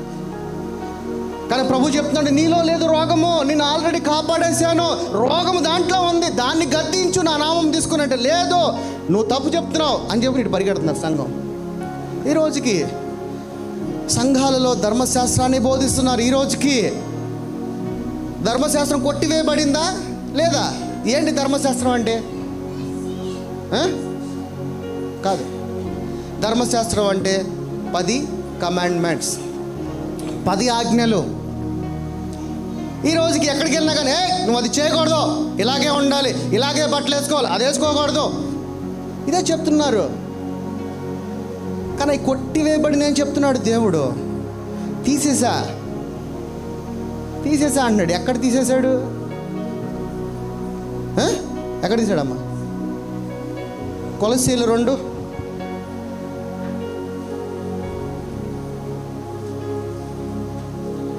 మీరు సంఘానికి వస్తే వాక్యాన్ని నేర్చుకోవాలి. వాక్యము మీ నోటి పలుకుల మీద ఉండాలి. 2వ అధ్యాయము 12కు రండి, 14కు రండి. 2:14 దేవుడు వ్రాత రూపకమైన ఆజ్ఞల వలన మనము మన మీద గుణముగాను మనకు విరోధముగాను నుండిన పత్రమును, ఏంటా పత్రము? 10 ఆజ్ఞలు మేకులతో సిలువ కొట్టి దాని మీద చేవ్రాతను తుడిచివేసి మనకు అడ్డము లేకుండా దానిని ఎత్తివేసి మన అపరాధములన్నిటినీ క్షమించెను. ఆజ్ఞలన్నీ ఏం చేశాడంట? కొట్టివేశాడంట. ఆయన పరిశుద్ధమైన రక్తంతో తుడిచివేసేసాడంట. ఆ మేకులతో అంట ఆ ధర్మశాస్త్రాన్ని తీసుకెళ్ళి సిలువ ఎక్కిచ్చాడంట. చాలామంది ఏమంటారంటే గుడ్ ఫ్రైడేకి సిలువ ఎక్కింది ఎవరంటే యేసు ప్రభు అంటారు. కాదు, నువ్వు శరీరానుసారంగా చూస్తే నీకు కనపడుతుంది ఏంటి? యేసు ప్రభువు. అని దేవుడు ఏమంటున్నాడంటే అది నేను కాదు, ధర్మశాస్త్రాన్ని సిలువెక్కించానంటున్నాడు. అది నిజమైన గుడ్ ఫ్రైడే. గుడ్ ఫ్రైడే రోజున నిన్ను విడుదల చేయటానికి, నిన్ను స్వతంత్రుడిగా చేయటానికి, నిన్ను నిత్య జీవుడిగా, ఆయన కుమారుడిగా నడిపించటానికి ఆ ధర్మశాస్త్రం తీసుకుని వెళ్ళి సిలువ మీదకి ఎక్కించి మేకులతో కొట్టించి పరలోకము ద్వారా డైరెక్ట్గా తండ్రి దగ్గర చేర్చడానికి నీకు మార్గాన్ని సరిచేశాడు. అది నిజమైన గుడ్ ఫ్రైడే అంటే. 7 మాటలు కాదు, 7 మాటలు పలకటం కాదు. గుడ్ ఫ్రైడే అంటే దేవుని యొక్క నిజాన్ని తెలుసుకోవాలి. ఇంకా అక్కడే ఉంటావా? నువ్వు దేవుని కుమారుడిగా బలపడుతున్నావు అంటే దేవుడి గురించి తెలుసుకోవాలి. రైట్, వాక్యంలోకి వెళ్ళిపోదాం. ఇంకా హెబ్రీలు రాసిన పత్రిక 2:3, 2వ అధ్యాయము 3వ వచనం 3-4 చదవండి. హెబ్రీలు 2:3-4. ఇంత గొప్ప రక్షణ మనము, ఎంత గొప్ప రక్షణ అంట, ఇంతగా యేసు ప్రభు నీ గురించి కష్టపడి ప్రాణం పెట్టి రక్తాన్ని చిందించిన రక్షణని మనం ఏం చేస్తున్నామంట? అర్థమవుతుందా? ఏం చేస్తున్నాం? నిర్లక్ష్యం చేస్తున్నామంట. తర్వాత ఎలాగూ తప్పించుకుందుమో అట్టి రక్షణ ప్రభు బోధించుడి చేత ఆరంభమై దేవుడు తన చిత్తానుసారముగా సూచిక క్రియల చేతను మహత్కార్యముల చేతను నానా విధములైన అద్భుతముల చేతను పరిశుద్ధాత్మ వరములన్నీ ఏమా పరిశుద్ధాత్మ వరములన్నీ 9. ఇక్కడ పౌలు గారు ఏం చెప్తున్నాడు? వివిధములైన పరిశుద్ధాత్మ వరములను అనుగ్రహించ, అక్కడ మరి 9 వరములు అనాలి కదా, అంటే 9 కన్నా వరములు ఇంకా ఉన్నాయి. చాలామంది ఏంటంటే 9 వరాలే, దానికన్నా లేవు, అర్థం కాక. ఇక్కడ ఏం చెప్తున్నాడు? ఎంత క్లియర్గా పౌలు గారు మాట్లాడుతున్నారు చూడండి. దేవుడు తన చిత్తానుసారముగా సూచిక క్రియల చేతను మహత్కార్యము చేతను నానా విధములైన అద్భుతముల చేతను వివిధములైన పరిశుద్ధాత్మ వరములను అనుగ్రహించుట చేతను వారితో కూడా సాక్ష్యం ఇచ్చుచుండగా వినిన వారి చేత మనకు దృఢపరచబడెను. దేవుడు ఒక్కొక్కడికి ఒక తలాంతి ఇస్తాడు. 9 వరములే కాదు, ఇంకా అనేకమైన అద్భుతాలు ఉన్నాయి. ఒక్క అద్భుతం ఒకటి జీవితాన్ని మార్చేస్తుంది. మార్చదా? మరి ఈరోజు ఆ అద్భుతం మీలో ఉండాలా ఉండకూడదా? రైట్, హెబ్రీలు 7:6.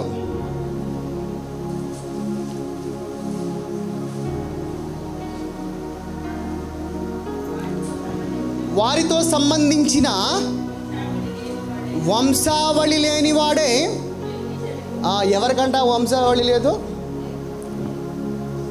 మెల్కిసెదెకు అనేవాడు చాలా గొప్పోడు, వంశావళి లేదు. ఎలా వచ్చాడు, ఎలా వెళ్ళిపోయాడు కూడా ఎవడికి తెలియదు. ఆయన గురించి చెప్తానా? నెక్స్ట్, అబ్రహాము నొద్దకు ఎవరు 10వ వంతు పుచ్చుకున్నారు? మెల్కిసెదెకుకి అబ్రహాము 10వ వంతు దశమ భాగం ఇస్తున్నాడంట. ఎవరికి? మెల్కిసెదెకు ఇస్తున్నాడంట. అబ్రహాం ఎవడో? దీవించబడినవాడు, ఆశీర్వదించబడినవాడు, వాగ్దానాన్ని నెరవేర్చుకున్నవాడు, తండ్రి చెంత బహుప్రియుడు. ఆయన ఎవరికి ఇస్తున్నాడంట? మెల్కిసెదెకు 10వ వంతు దశమ భాగం ఇస్తున్నాడంట. తర్వాత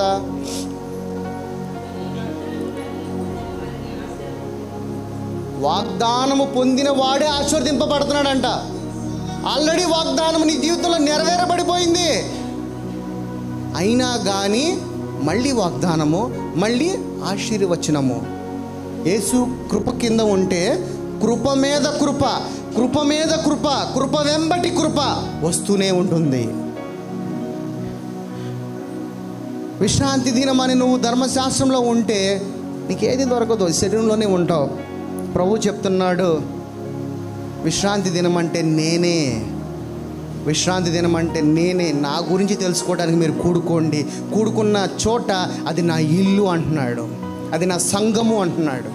సంఘం అంటే ఇలా గోడలు కాదు, ఇది నిజమైన సంఘము. ఆత్మలతో కూడినదే నిజమైన సంఘము. ఈ బిల్డింగు, ఈ షెడ్, ఇదంతా ట్రాష్, ఏమీ లేదు దీంట్లో. ఈ భూమిలో ఏమీ లేదు. దీనికన్నా గొప్పోడు నిన్ను చెప్తున్నాడు. చాలామంది ఇది పరిశుద్ధ స్థలము, ఇది వెక్కకూడదు అంటారు. దీనికి ఎటువంటి విలువ లేదు. విలువ నీలో ఉన్నది. ఈ యొక్క స్థలాన్ని బలిపెట్టమని చెప్తున్నాడా? నీ దేహమే నా బలిపెట్టమంటున్నాడా? ఏది గొప్పది? ఇప్పుడు దీనికి ఎందుకు? ధర్మశాస్త్రంలో ఉన్నవాడు దీనికి ఇస్తూ ఉంటాడు ప్రాధాన్యము, ఈ బలిపీఠానికి ఇస్తూ ఉంటాడు. దానికన్నా గొప్పోడు రా బాబు అంటున్నాడు. అందుకే ప్రభు ఇట్లా ఉంటే సంఘం ఇలా ఉంటుంది, ఇటువైపు చూస్తూ ఉంటుంది. ఇటువైపు చూసి ప్రభువా నాకు బ్లెస్సింగ్ దయచేవా, ప్రభువా నాకు అది దయచేవా అంటే, నువ్వు ఇటు ఉండి అడిగితే కదా, ఆయన ఎదురుగా ఉండి కదా అడగాల్సింది. ఆయనకు క్వైట్ ఆపోజిట్లో ఉండి నువ్వు ఏది అడిగినా కానీ నీ మాటలు కూడా నేను వినను అంటున్నాడు. అర్థం చేసుకోక వాక్యాన్ని. అసలు నీ దగ్గర నుంచి ఏం కోరుకుంటున్నాడు? హోషేయ గ్రంథము 6:6 రండి. హోషేయ గ్రంథము 6:6.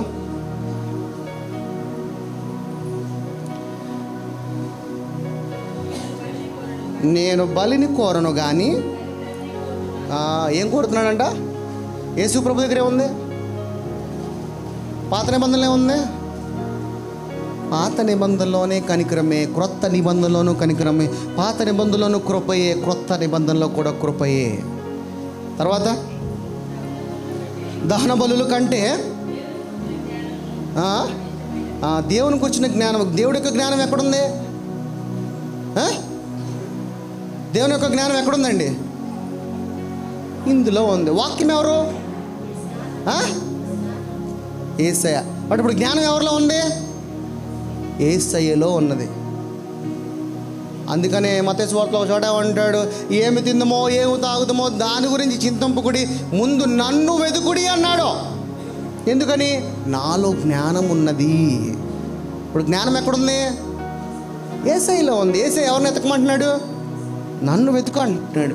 నన్ను వెతికితే నువ్వు జ్ఞానమును పొందుకుంటే నీ సమస్యలకి, నీ కష్టాలకి, నీ బాధలకి నేను జ్ఞానముతో కూడిన విడుదలను దయచేస్తాను అంటున్నాడు.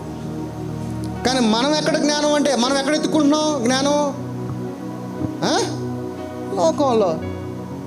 ఈరోజు మా పిల్లలు రాలా ఎగ్జామ్, అది జ్ఞానం అనుకుంటున్నారు వాళ్ళు. నా పిల్లలైనా మీ పిల్లలైనా తప్పే, అవునా కదా? లోక జ్ఞానం వైపు పరిగెడుతున్నారు. కానీ దేవుడు ఏమన్నాడంటే, జ్ఞానం నాలో ఉన్నది, జ్ఞానము నాలో ఉన్నది అంటున్నాడు. వెర్రి జ్ఞానం కోసం పరిగెడుతున్నాం ప్రతిరోజు. కానీ దేవుడు అంటున్నాడంట, నిత్యమైన జ్ఞానం కొరకు నువ్వు పరిగెత్తు, ఆత్మలో పరిగెత్తు అంటున్నాడు. 2 తిమోతి 4:7 మంచి పోరాటము పోరాడి తిని వచ్చింది అక్కల మంచి పోరాటం పోరాడితే కథ ముట్టించిన విశ్వాసం అన్నాడు కదా. ఎక్కడ? శరీరంలో కాదు, ఆత్మలో. ఒక నిజమైన క్రైస్తవుడిగా నువ్వు జీవిస్తే నీ పరుగు దేవుని యొక్క ఆత్మలో ఉండాలి. నిజమైన క్రైస్తవుడిగా, ఆయన కుమారుడిగా నువ్వు జీవిస్తే దేవుని యొక్క శక్తి కలిగి నువ్వు జీవించాలి. ఇప్పుడు తండ్రి ఏమంటున్నాడు? నువ్వు నా కుమారుడు అంటున్నాడు. అంతేనమ్మా? నువ్వు నా కుమార్తె అంటున్నాడు. అన్నాడా? నేను అన్నాను, తండ్రి అన్నాడా? తండ్రి అన్నాడు. యేసు ప్రభుని ఏమన్నాడు? నా కుమారుడు అన్నాడా లేదా? ఇప్పుడు యేసు ప్రభు కుమారుడు అయినప్పుడు నువ్వెవరు? కుమార్తె. యేసు ప్రభుకి ఏ అధికారం ఇచ్చాడు? మరి నీకేం అధికారం ఇచ్చాడు? మరి నీ దగ్గర ఎందుకు అధికారం జరగట్లేదు? అర్థమవుతుందా? తండ్రి దగ్గర ఉన్న అధికారం కుమారుడికి, కుమారుడి నుంచి మనకి ఇచ్చానంటున్నాడు. మరి ఈ కుమారుడి దగ్గర, యేసయ్య దగ్గర అది అధికారం ఉన్నప్పుడు మన దగ్గర ఎందుకు లేదు అధికారము? ఎందుకనంటే మన దగ్గర జ్ఞానము లేదు. ఈ వాక్యాన్ని నువ్వు ఎంతగా పరిశోధిస్తే, ఎంత లోతుకు వెళితే ఈ వాక్యము నీకు జ్ఞానం ఇచ్చి నీలో ఒక అధికారము తెలియజేస్తుంది. అందుకని ఈ బైబిల్ ఏం చెప్పిందంటే, నువ్వెవరో అని తెలియజేస్తుంది. నువ్వెవరో, అసలు ఈ లోకంలో నువ్వు ఎందుకు వచ్చావు, అసలు నీ పని ఏంటి, ఎలాంటి శక్తి కలిగి ఉన్నావు. అరే చిన్న బాధ రాగానే, చిన్న రోగం రాగానే సోలిపోతాం, పరిగెత్తేస్తూ ఉంటాం హాస్పిటల్ చుట్టూ. కానీ దేవుడు చెప్తున్నాడు, ఇందులో ఉంది జ్ఞానం అంటున్నాడు. తెలుసుకోవటం పోవడం వల్లే. అందుకే ఏమన్నాడంటే, ప్రభు ఇటు చూస్తున్నాడు, సంఘము ఇటు చూస్తున్నాడు. Quite opposite. రైట్. జెరమియా గ్రంథము, ఇర్మియా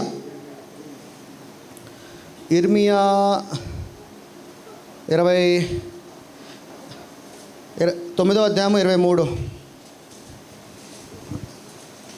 9వ అధ్యాయము ఇంకొక 3 వచనాలు ఉన్నాయి.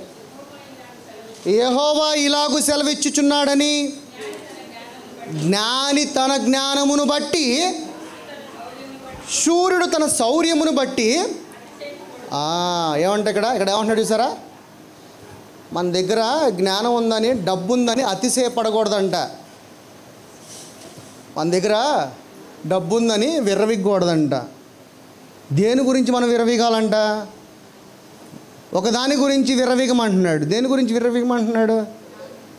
ముందుకెళ్ళండి వాక్యంలోకి. ఇంకా ఐశ్వర్యవంతుడు తన ఐశ్వర్యమును బట్టి అతిశయింపకూడదు, అతిశయించువాడు దేనిని బట్టి అతిశయింపవలననగా, ఎవడైతే అతిశయపడుతున్నాడో విర్రవీగుతున్నాడో వాడికి ఏం చెప్తున్నాడు? అసలు దేని గురించి నువ్వు విర్రవీగాలంటే, భూమి మీద కృపచూపుచు నీతి న్యాయములను జరిగించుచున్న యెహోవాను నేనే అని గ్రహించి పరిశీలనగా తెలుసుకొనుట బట్టియే అతిశయింపవలెను, అట్టి వాటిలో నేను ఆనందించువాడునని యెహోవా సెలవిచ్చుచున్నాడు.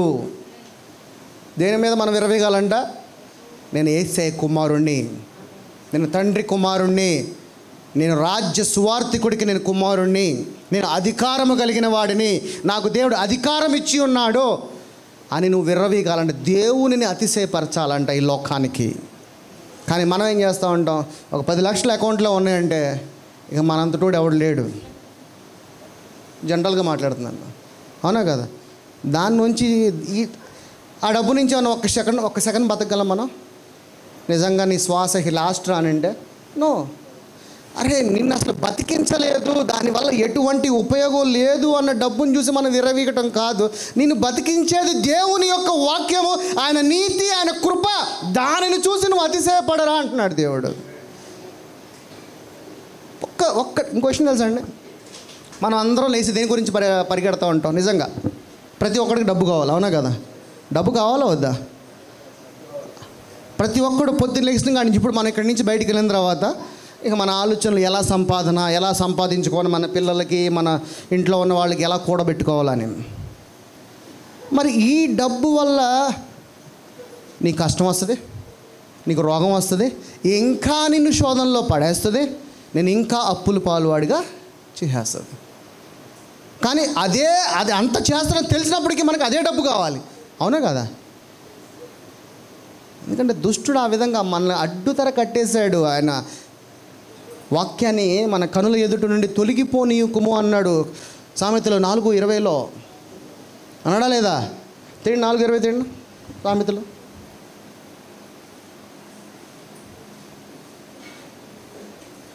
నా కుమారుడా, నా మాటలను ఆలకింపుము, నా వాక్యములకు మనందరము చెవియొగ్గుము, నీ కనుల ఎదుట నుండి వాటిని తొలగిపోనీయకము, నీ హృదయంలో వాటిని. ఎందుకనంటే నీ కనుల ముందున్న దానిని నువ్వు తొలగిపోనీయకుండా చేసుకుంటేనే నీ రక్షణని, నీ యొక్క సమృద్ధిని కాపాడుకోగలవు. నువ్వు అది తొలగిపోయేలాగా అపవాది వచ్చి వాడు నీకు అడ్డుతారు, నీ కళ్ళజోడు వేసేసాడు అనుకో, నీకు వాక్యం కనపడదు. నీకేం కళ్ళజోడు వేస్తాడు తెలుసా? ఈ లోకంలో ఉన్న కళ్ళజోడు వేస్తాడు వాడు. చూసావా లోకం చూడు ఎలా ఉందో? చూడు ఆవిడ ఎంత మంచి చీర కట్టుకుందో, అంత మంచి నగలు వేసుకుందో. లోకం కలరే ఒక చస్మా వేస్తాడు నీకు వాడు. అందుకని దేవుడు అంటున్నాడంటే ఆ చస్మా వేసుకోకుండా ఉండటం గురించి నీ కన్నుల ఎదుటి నుంచి నా జీవం కలిగిన మాటలను తుడిచిపోనీయకము అంటున్నాడు. తుడిచివేసేస్తే అపవాది రెడీగా ఉంటాడు నీ కనులను మూసివేయటానికి, నీ ముందు సిద్ధంగా ఈ లోకాన్ని తీసుకొచ్చి పెట్టేస్తాడు అంటున్నాడు. రైట్. నిర్గమాకాండము 25 3 వచనాలను క్లోజ్ చేస్తాను నేను. నిర్గమాకాండము 25:17.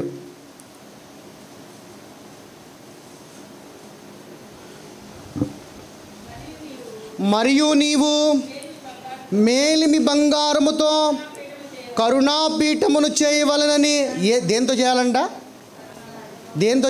కరుణాపీఠము మేలిమి బంగారముతో చేయాలంట. అంటే దేవుడికి బంగారం ఇష్టమే కదండి. నీకు బంగారం ఉందమ్మా? నీకు నిజంగా దేవుడు 10 తులాల వాళ్ళమ్మ యేసునామంలో. దేవుడికి ఇష్టమైందమ్మా బంగారము. నువ్వెవరివి? దేవుడి బంగారంకి నువ్వు కూడా ఆయన బంగారమే. మన పిల్లల్ని ఏమంటాం మనం? నా బంగారమా అంటాం. భార్యలను కూడా కొంతమంది భర్తలు బంగారమా అంటాం. దేవుడికి ఇష్టమైంది బంగారము. నువ్వు ఆయన బంగారము, అప్పుడు నువ్వు ధరింపజేసుకోవాలా లేదా? మందసం కన్నా గొప్పదానివి నువ్వు, దేవుని ఆజ్ఞ కన్నా గొప్పదానివి నువ్వు. అర్థమవుతుందా? ఆ బంగారం తీసి పడేస్తాడు. చెవులు పెట్టుకోకూడదు, బొట్టు పెట్టుకోకూడదు, తాళి బొట్టకూడదు, గాజులు వేసుకోకూడదు. ఎక్కడుందిరా బాబు? అసలు ఏం వాక్యం అర్థమవుతుంది వీళ్ళకి అర్థం కాదు. తర్వాత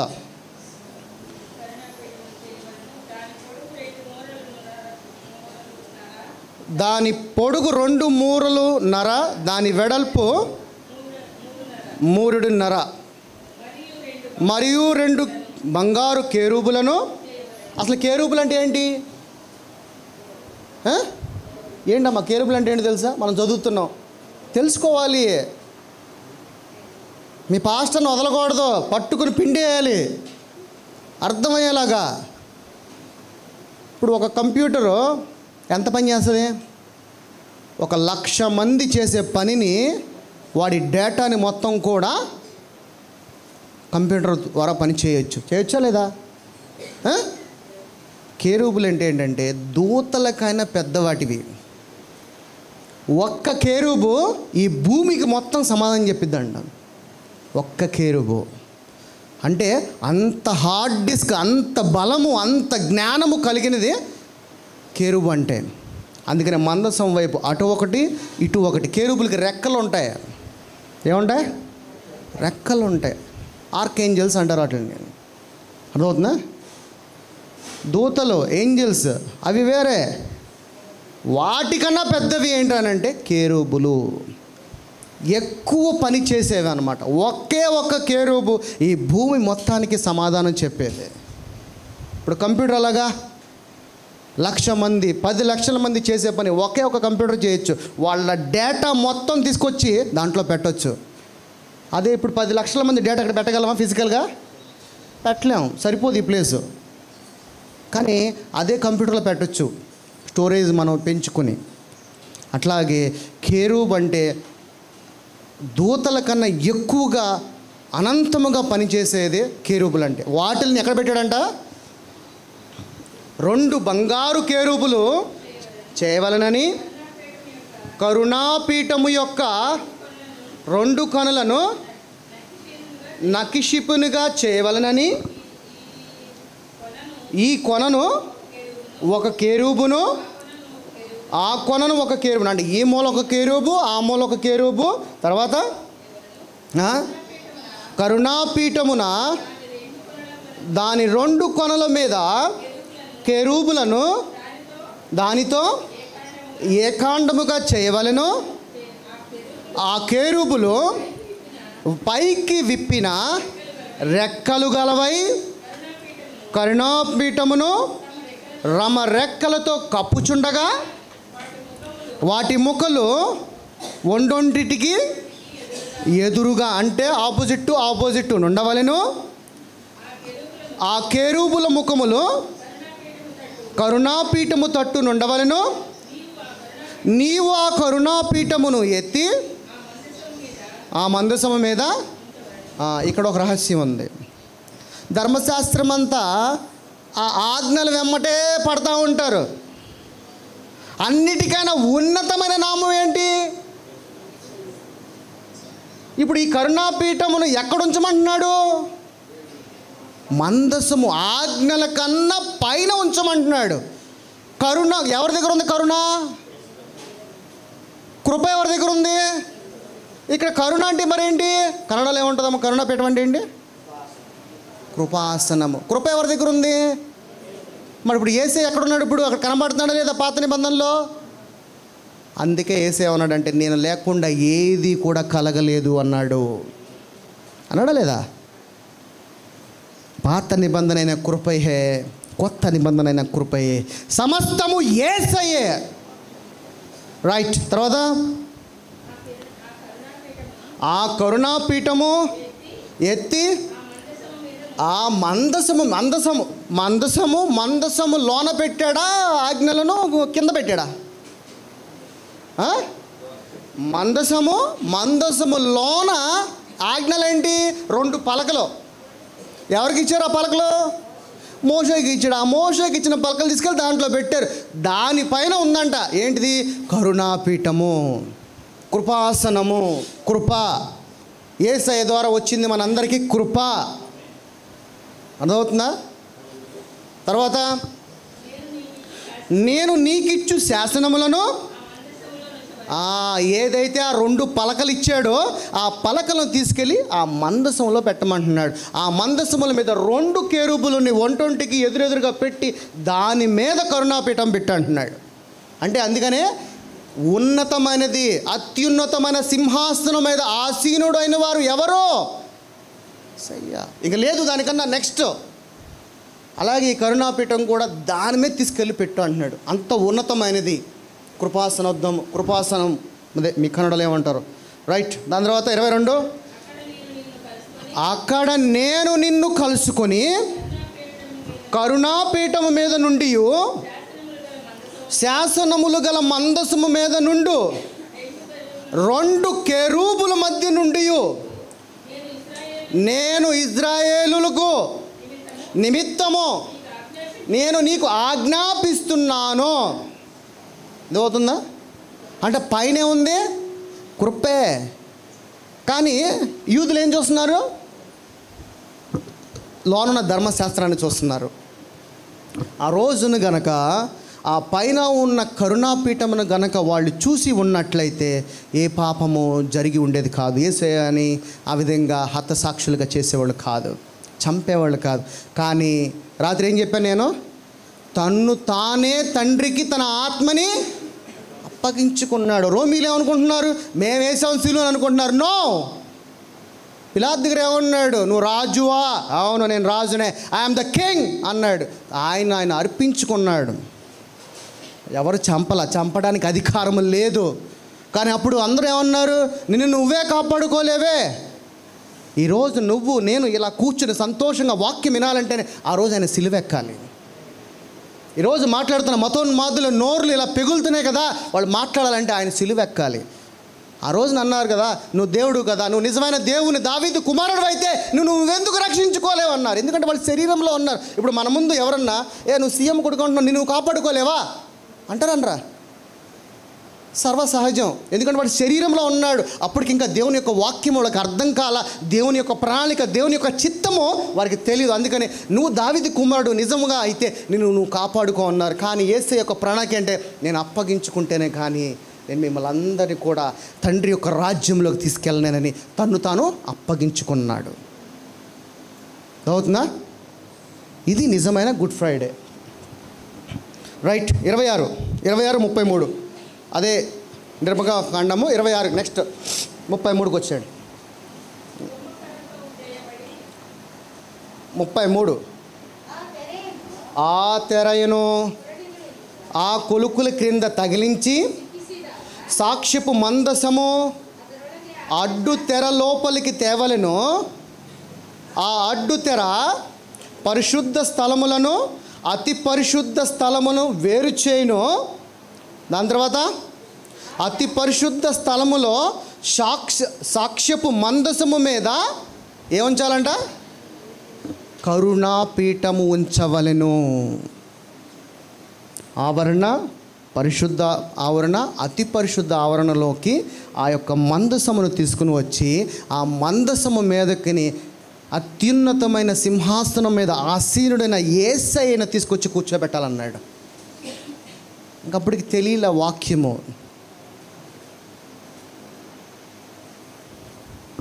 ఏ కృపాసనం ఉందో ఒకటి చూద్దాం ఒకసారి. హెబ్రీయులకు రాసిన పత్రిక లాస్ట్, హెబ్రీయులకు రాసిన పత్రిక 4:16.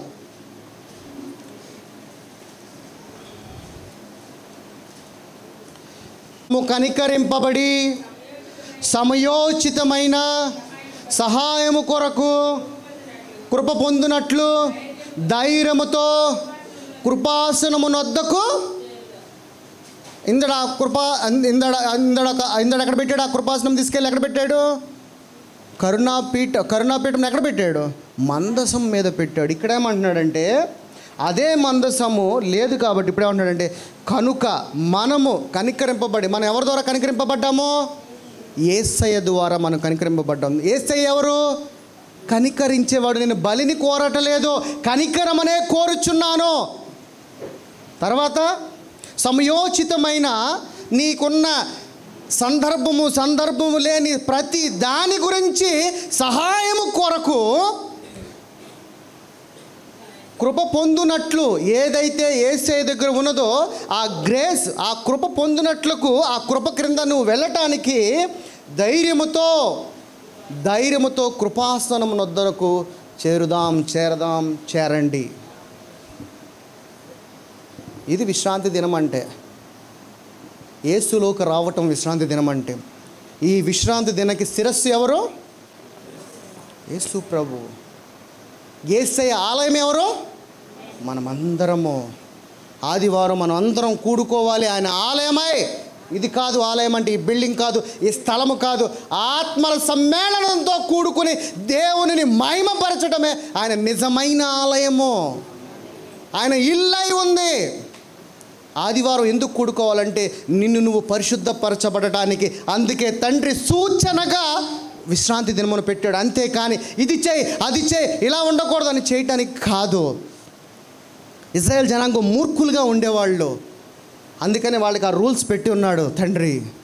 ఈ రోజున యేసయ్యే సమస్త వాటన్నిటి మీద అధికారం కలిగిన యేసయ్య నిన్ను స్వతంత్రుడిగా జీవింపచేయటానికి ఆయన తను అర్పించుకుని నిన్ను, నన్ను, మన అందరినీ కూడా స్వతంత్రులుగా చేసి ఆయన యొక్క సంఘముగా ఏకమై ఆదివారం కూడుకుని ఆ ఆదివారం అనే ఇల్లుకి, ఆ ఆదివారం అనే సంఘానికి శిరస్సై ఉన్నాడు. అంటే ఎందుకని వస్తున్నాము సంఘానికి? ఏ కృపాసనది? ఇది కృపాసనదు అనుకోండి, యేసయ్య ఉన్నాడు అనుకోండి. ఇక్కడ ఎందుకు రావాలి అక్కడికి? ధైర్యముతో సంయోచితమైన సహాయము కొరకు. ఇప్పుడు నీ జీవితంలో ఏ కష్టమైనా, ఏ సహాయమైనా, ఏ ఇబ్బంది అయినా, ఏ కష్టమైనా నువ్వు ఎవరి చెంతకు రావాలంట? యేసు. అంటే ఏంటి? కృపాసనము.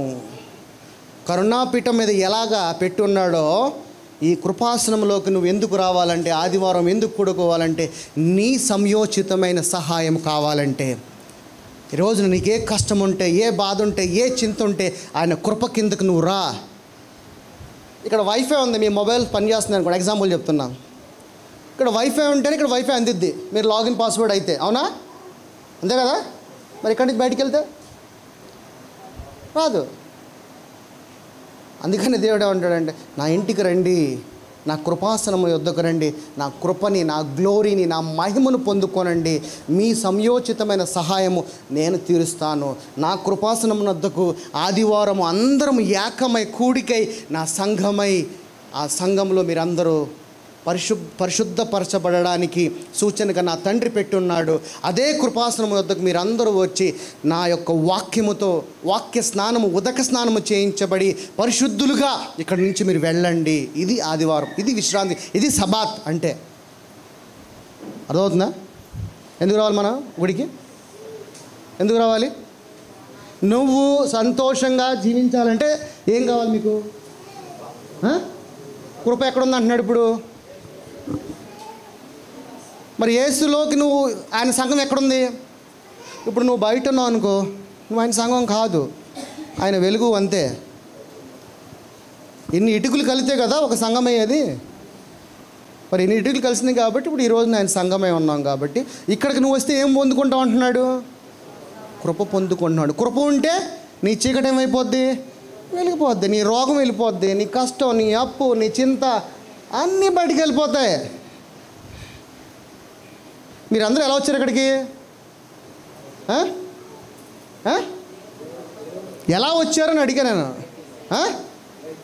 వెహికల్లో వచ్చారు. ఏ వెహికల్లో వచ్చారు? అదేనండి, ఓన్ వెహికలా, రెంట్ వెహికలా? మీరందరికీ దేవుడు కారులతో వచ్చేలాగా దేవుడు దీవించును గాక. ఇక్కడ ఎవరికి ఇల్లు లేవు? ఇల్లు ఎవరికి లేవు? సొంత ఇల్లు ఎవరికి లేవు? మీ అందరికీ దేవుడు సొంత ఇల్లు ఇచ్చును గాక. ఇలాంటి చిన్న చిన్న బుడుగు లాంటి ఇల్లు కాదు, మంచి ఎకరముల ఇల్లు కట్టిలాగున మిమ్మల్ని దీవించాలి. యేసులో ఉంటే రాజుగా జీవించాలి, బడువురుగా జీవించకూడదండి. నిన్ను బడువురుగా పుట్టించలేదు. ఇది నువ్వు చదువుకుంటే నీ అంత ధనవంతుడు ఎవడు లేడు. ధనం దీంట్లో ఉంది, డబ్బులో కాదు, నోట్లలో కాదు, దీంట్లో ఉంది ధనం. దీన్ని వెతుకు. ధనం దేంట్లో వెతకాలి? ధనాన్ని దీంట్లో వెతకాలి. దీంట్లో ఆరోగ్యం ఉన్నది, దీంట్లో ధనం ఉన్నది, దీంట్లో బంగారం ఉన్నది, దీంట్లో సమస్తము ఉన్నది. దీన్ని నువ్వు వెతికితే నీ పాదాల చెంతకు తీసుకొచ్చి పెడతా అంటున్నాడు. బంగారు రోడ్లేసి ఆ రోడ్ల మీద నడిపిస్తా అంటున్నాడు నిన్ను. ఎక్కడ? పరలోక రాజ్యంలో. అంటే బంగారం ఎక్కడుంది? నీ పాదాల కింద. దాన్ని మనం ఎక్కడ పెట్టుకుంటున్నాం? తెలుసుకోండి వాక్యము. అధికారం కలిగి జీవించండి. అర్థమవుతుందా? ప్రార్థన నిస్వార్థంగా దేవుని చెంత మీకు ఏది కావాలన్నా దేవుణ్ణి అడగండి. నిన్ను దేవుడు బాధలలో, కష్టాల్లో, చింతలలో ఉండేవాడిలాగా నిన్ను పుట్టించలా. అర్థమవుతుందా? మళ్ళీ మీరు అనుకోవచ్చు, అయితే ప్రార్థన చేస్తే డబ్బులు వచ్చేస్తాయా అండి? ఒకటి తెలుసుకోండి, ప్రార్థన బ్లెస్సింగ్ అంటే డబ్బు కాదు. అర్థమవుతుందా? ఇప్పుడు ఒక రాజుగా ఉన్నాడు అనుకోండి. రాజు కింద ఏముంటాయి? రాజు కింద ఏముంటాయి? వాడికి ఆస్తులు ఉంటాయి, వాడికి బండ్లు ఉంటాయి, గుర్రాలు ఉంటాయి, పనోళ్ళు ఉంటారు, దాసులు ఉంటారు. వాడు తిన్నంత ఉన్నా కానీ తరగనంత ఆస్తి ఉంటుంది. అది కావాలా? అయ్యా నాకు ఒక 5 లక్షలు 10 లక్షలు కావాలా? 10 లక్షలు గొప్పయా లేదా 10 కోట్లు గొప్పయా? రాజు గొప్పడా? రాజు కావాలని అడగండి. 10 కోట్లు తింటే అరి కరిగిపోతాయి. రాజుగా ఉంటే కరగవు. అప్పుడు ఏది గొప్పది? రాజు గొప్పవాడు. సంఘానికి వస్తే రోగం ఉండకూడదు, సంఘానికి వచ్చేవాడి దగ్గర అప్పు ఉండకూడదు, సంఘానికి వచ్చేవాడి దగ్గర ధనం ఉండాలి. సైకిళ్ళ మీద, బైకుల మీద నడుచుకుంటా కాదు, రండి కార్ల మీద. అడగండి దేవుణ్ణి, నేను రాజుగా జీవించాలని అడగండి. అంతేగాని అయ్యా నాకు ఈ రోగం ఉందా, ఈ రోగం అనేది లేదు. నువ్వు రాజు అన్నావు, నేను రాజుగా, నీ కుమారుడిగా నేను జీవించాలి. నువ్వు ఇచ్చిన అధికారంతో నేను నా బ్రతుకు దినములన్నీ కూడా సుఖశాంతులతో జీవించాలి. యేసయ్యా, ఇలాగ దేనికి నేను తొందరపడకుండా జీవించేలాగా నీ కృపను నాకు దయచేయ, నీ కృపాసనం వద్దకు వస్తున్నాను యేసయ్యా అని తీర్మానం చేసుకుని ప్రతి ఆదివారము ఏకమై కూడుకుని దేవుని సన్నిధిలో ఆయన మహిమపరిచి ఆయన కృపను పొందుకొని ఇక్కడి నుంచి బయటకు వెళ్ళు. ఇది ఆదివారం వస్తే జరిగేది. అర్థమవుతుందా? దేవుని యొక్క వాక్యాన్ని వింటే జరిగేది ఏంటంటే, ఒక దాసిగా నువ్వు జీవించవు, రాజుగా జీవిస్తావు. అందుకే ప్రతి ఆదివారం ఎక్కడున్నా, ఏ డినామినేషన్ అయినా, ఏ మూలన్నా నీ దగ్గరగా నీ చెయ్యి ఎక్కడ ఉందో అక్కడికి వెళ్ళిపో. లేదండి ఇది నేను మోజెస్ పాస్టర్ గారి దగ్గరికి వస్తా, లేకపోతే మహేంతేష్ పాస్టర్ దగ్గరికి వస్తా, లేకపోతే రాంబాబు పాస్టర్ దగ్గరికి, సంతోష్ పాస్టర్, నో. క్రీస్తు ఎక్కడుంటే అక్కడికి ఆదివారం వెళ్ళిపో. అక్కడికి అది నీ సంఘమే, అది నీ అవయవమే. ఎక్కడున్నా ఆ సంఘానికి శిరస్సు క్రీస్తే. ఏ సంఘమైనా, ఏ డినామినేషన్ అయినా కానీ ఉండేది క్రీస్తే. ఆదివారం అనేటిది మిస్ కాకమాకండి. ఆదివారం మిస్ అయితే నీ సమృద్ధిని, నీ సంపదని, నీ ఆరోగ్యాన్ని నువ్వు పోగొట్టుకున్నవాడు అవుతావు. అందుకే దేవుడు ఏమంటే, సంయోచితమైన సహాయం కొరకు కృపాసనంతో ధైర్యముగా నా కుమారుడుగా అంటున్నాడు. ధైర్యముగా వెళ్ళండి. ఈ రోజు నుంచి వెళ్తారా? ఎక్కడున్నా కానీ ఆదివారం ఆరాధన మిస్ కాకమాకండి. ఏ మూలైనా కానీ ఇక్కడికే రావాలని రూల్ ఏం లేదు. ఇక్కడికి వస్తే ఇంకా ఆశీర్వదింపడతారు. ఓకేనా? I'm just joking. ఎక్కడికైనా వెళ్ళాలి. దేవునిలో ఉండండి, దేవునితో కలిసి ఉండండి, దేవునిలోనే నివసించండి. దేవుడు మిమ్మల్ని మన నోటి మాటలతో పలకటం కాదండి, పొందుకుని మాట్లాడాలి. మన దేవుడు ధనవంతుడు అని చెప్పి మనం దరిద్రులుగా జీవించడం ఏంటండి? అసలు చాలా అది అవమానకరము. శక్తి లేనివాడిగా జీవించడం ఏంటి? అవమానకరము. నువ్వు ధనవంతుడంటే నీ కుమారుడుగా నేను ధనవంతుడినే, రాజ్యాధికారం కలిగిన వాడినే ఉన్నా నేను అని చెప్పండి. అలాగ జీవించాలంటే నువ్వు ప్రార్థనలో ఉండాలి. అలాగ నువ్వు జీవించాలంటే కృపాసనం వద్దకు ధైర్యముగా రావాలి. అలాగ నువ్వు జీవించాలంటే ప్రతి ఆదివారం సంఘానికి రావాలి. అలాగ జీవించాలంటే ఈ వాక్యాన్ని ప్రతిరోజు తినండి. రోజుకి 5 చాప్టర్లు చదువుతారా? ఈ రోజు నుంచి మీ దగ్గర అంత సమయం ఉందా? వాట్సాప్లోకి వెళ్ళిపోతారా? ఫేస్బుక్లోకి వెళ్ళిపోతారా? నా బుజ్జిగారులు చదవరా? చెప్పండి. బంగారు తల్లిలో చదువుతారా? నాకేం రాదు, చదివితే నీకే వస్తుంది. నువ్వు ఇచ్చే ఆఫరింగ్ వల్ల మోజెస్ పాస్టర్కి ఏమి రాదు, మహంతేజ్ పాస్టర్కి ఏం రాదు, రాంబాబు పాస్టర్కి అసలు రాదు, నీకే. తెలుసుకోండి, ఆశీర్వాదం నీ నుంచి నీలోనే ఉంది. వాక్యం చదువుకోండి. 2 చాప్టర్లో చదవటం రాదా? మొబైల్ ఆడియో యాప్ అనేయండి. ఆ ఇన్స్టాని డిలీట్ చేసి పారేయండి, ఆ ఫేస్బుక్ని డిలీట్ చేసేయండి. ఓన్లీ ఆడియో బైబిల్ యాప్ నీ యొక్క ఫోన్లో ఉండాలి. వాక్యమేనండి. దేవుడు ఏమంటున్నాడంటే ఈ వాక్యము ట్యాబ్లెట్ అంటున్నాడు అన్నిటికీ. లోకం వైపు చూసి ఎవడొప్పిస్తాడా, అయ్యా 10,000 ఇప్పుడు ఇస్తా, రేపు రా. కానీ దేవుడు అలా చెప్పడు. రేపు అనేది నీ దేవుడి దగ్గర ఉండదు. ఎక్కడ చెప్పాడా బైబిల్లో? రేపు అని చెప్పాలి అక్కడ, ఆన్ ది స్పాట్. నువ్వు విశ్వాసంతో దేవుని దగ్గర అడిగితే ఆన్ ది స్పాటే విడుదల. వచ్చ చేయగలిగి వాడిని ఆన్ ది స్పాట్లో చేశాడా లేదా? స్వస్థత. వెళ్ళరా అక్కడికి వెళ్ళి కట్టించుకునిరా అని చెప్పాడా? నీ పరుపు ఎత్తుకుపో అన్నాడా? లేదు, నేను పరుపు తీసుకుని వస్తాను ఆగు అన్నాడా? On the spot. ఎవడో ఓ 10,000 కోసం వాడి దగ్గరికి వెళ్ళటమో, లేకపోతే ఆ లోన్ వచ్చిందని ఆ బ్యాంకు చుట్టూ చుట్టడము, పంచాయతీవాడి చుట్టూ తిరగటం కాదు. పంచాయతీవాడికి లోన్ ఇచ్చేవాడు లాగా నేను దీవించబడును గాక. అదవుతుందా? దేవుడితో ఉండడం అంటే ఆయన రాజుగా అధికారం కలిగి ఉండండి. వాక్యాన్ని చదవండి. వాక్యం ప్రతిరోజు నీ హృదయంలో భద్రపరుచుకో. ఆ వాక్యాన్ని ధ్యానించాలి. గుర్తుపెట్టుకోండి, పడకల మీద ఉన్నప్పుడు కూడా నీ పిల్లలకు కూడా వాక్యాన్ని నేర్పించాలి. ద్వితీయోపదేశకాండం 6వ అధ్యాయం లాస్ట్ వచ్చిన తీయండి, 6:6 తీయండి లాస్ట్.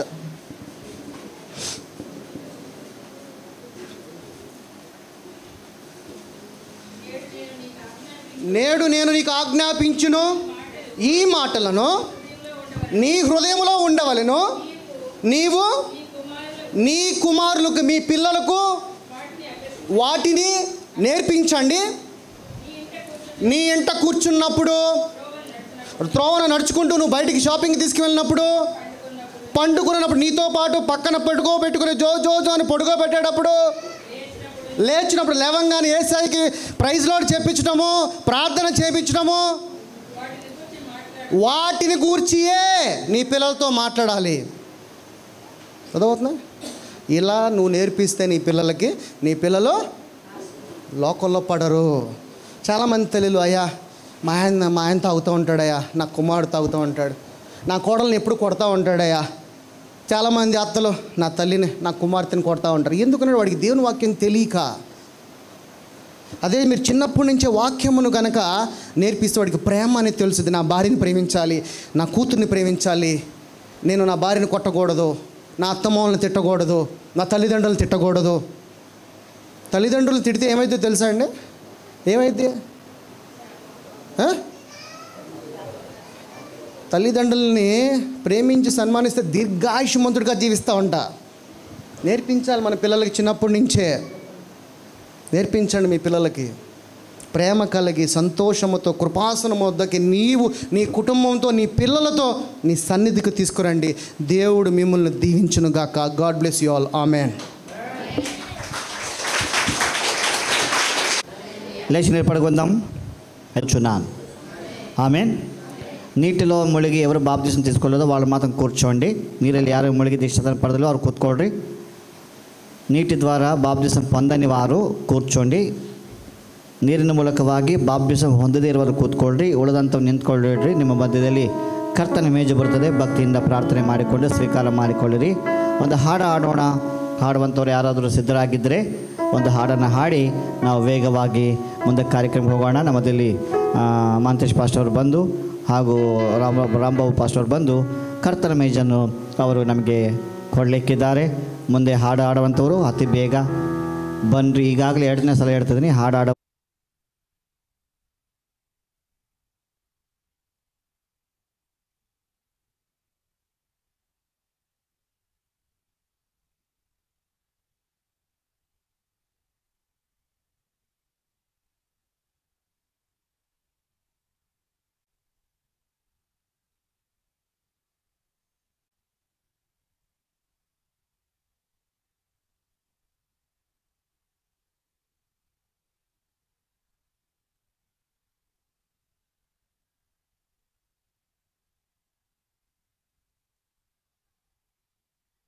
కుంగిపోయిన వారి మాట తెగించును నీ మాట. కుంగిపోయిన వారిని లేవ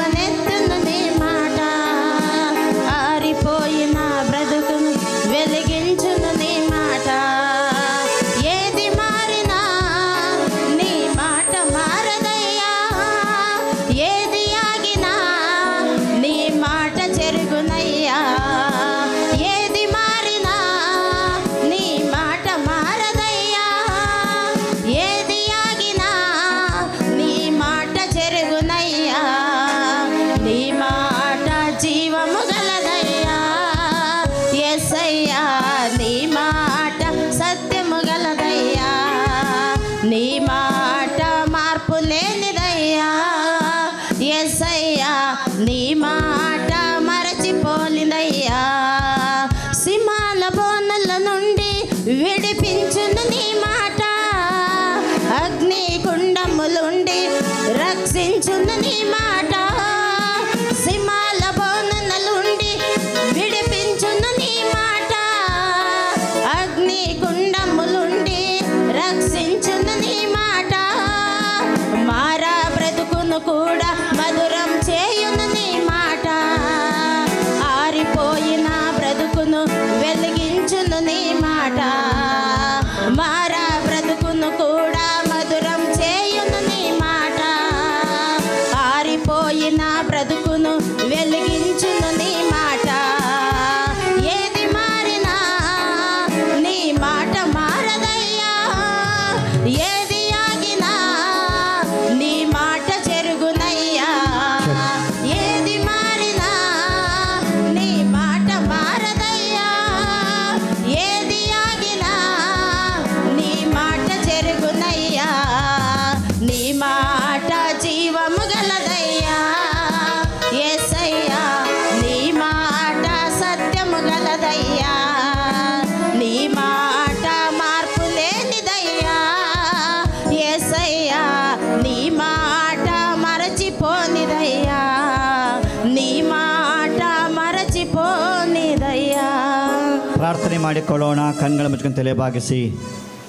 ನಿಮ್ಮ ಕೈಲಿರುವಂಥದ್ದು ದ್ರಾಕ್ಷರಸ, ಅಪ್ಪಮು ದೇವರ ರಕ್ತಕ್ಕೆ ಶರೀರಕ್ಕೆ ಸಾದೃಶ್ಯವಾಗಿದೆ. ನಮ್ಮೆಲ್ಲರೂ ಕೂಡ ದೇವರು ಕೃಪಾ ಆಸನದ ಬಳಿಗೆ ಹೋಗುವ ಹಾಗೆ, ತಂದೆಯ ಬಳಿಗೆ ನಾವು ಸೇರುವ ಹಾಗೆ ದೇವರು ನಮ್ಮ ಪಾಪವನ್ನು ಕ್ಷಮಿಸೋದಕ್ಕಾಗಿ ತನ್ನ ಪವಿತ್ರವಂತ ರಕ್ತವನ್ನು ಧಾರಾಕಾರವಾಗಿ ಚೆಲ್ಲಿ ಮರಣವನ್ನು ಹೊಂದಿ ಮೂರನೇ ದಿವಸ ಮೃತ್ಯುಂಜಯನಾಗಿ ಬಂದಂಥ ಯೇಸು ಸ್ವಾಮಿನ ಜ್ಞಾಪಕ ಮಾಡಿಕೊಳ್ಳುತ್ತಾ ಎಲ್ಲರೂ ಒಂದೇ ಸಲ ಸ್ವೀಕಾರ ಮಾಡಿಕೊಳ್ಳೋಣ.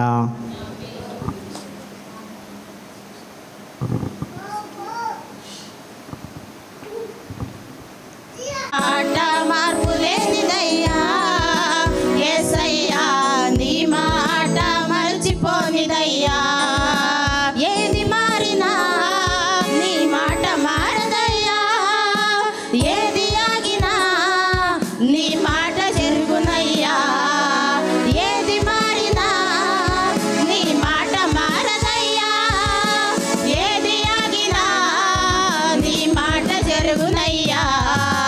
నీ మాట జీవము గలదయ్యా యేసయ్యా, నీ మాట మార్పు లేనిదయ్యా యేసయ్యా, నీ మాట మరచిపోనిదయ్యా.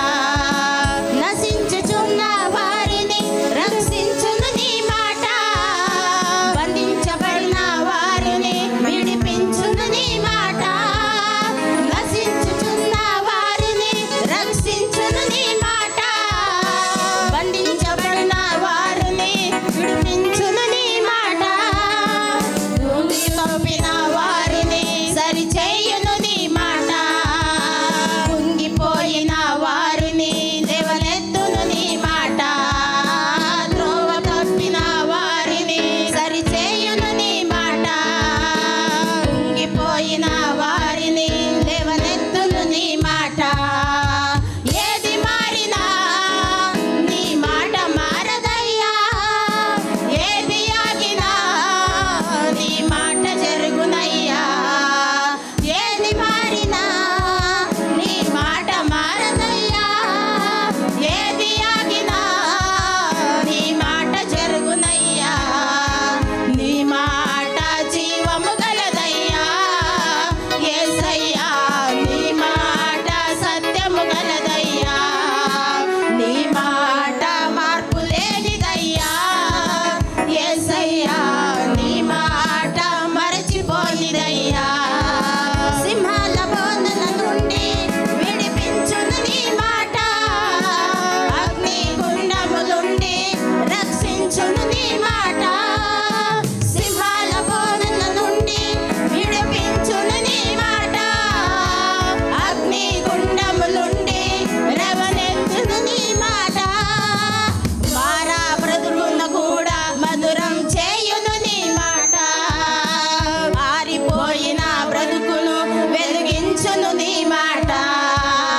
మారా బ్రతుకును కూడా మధురం చేయును నీ మాట,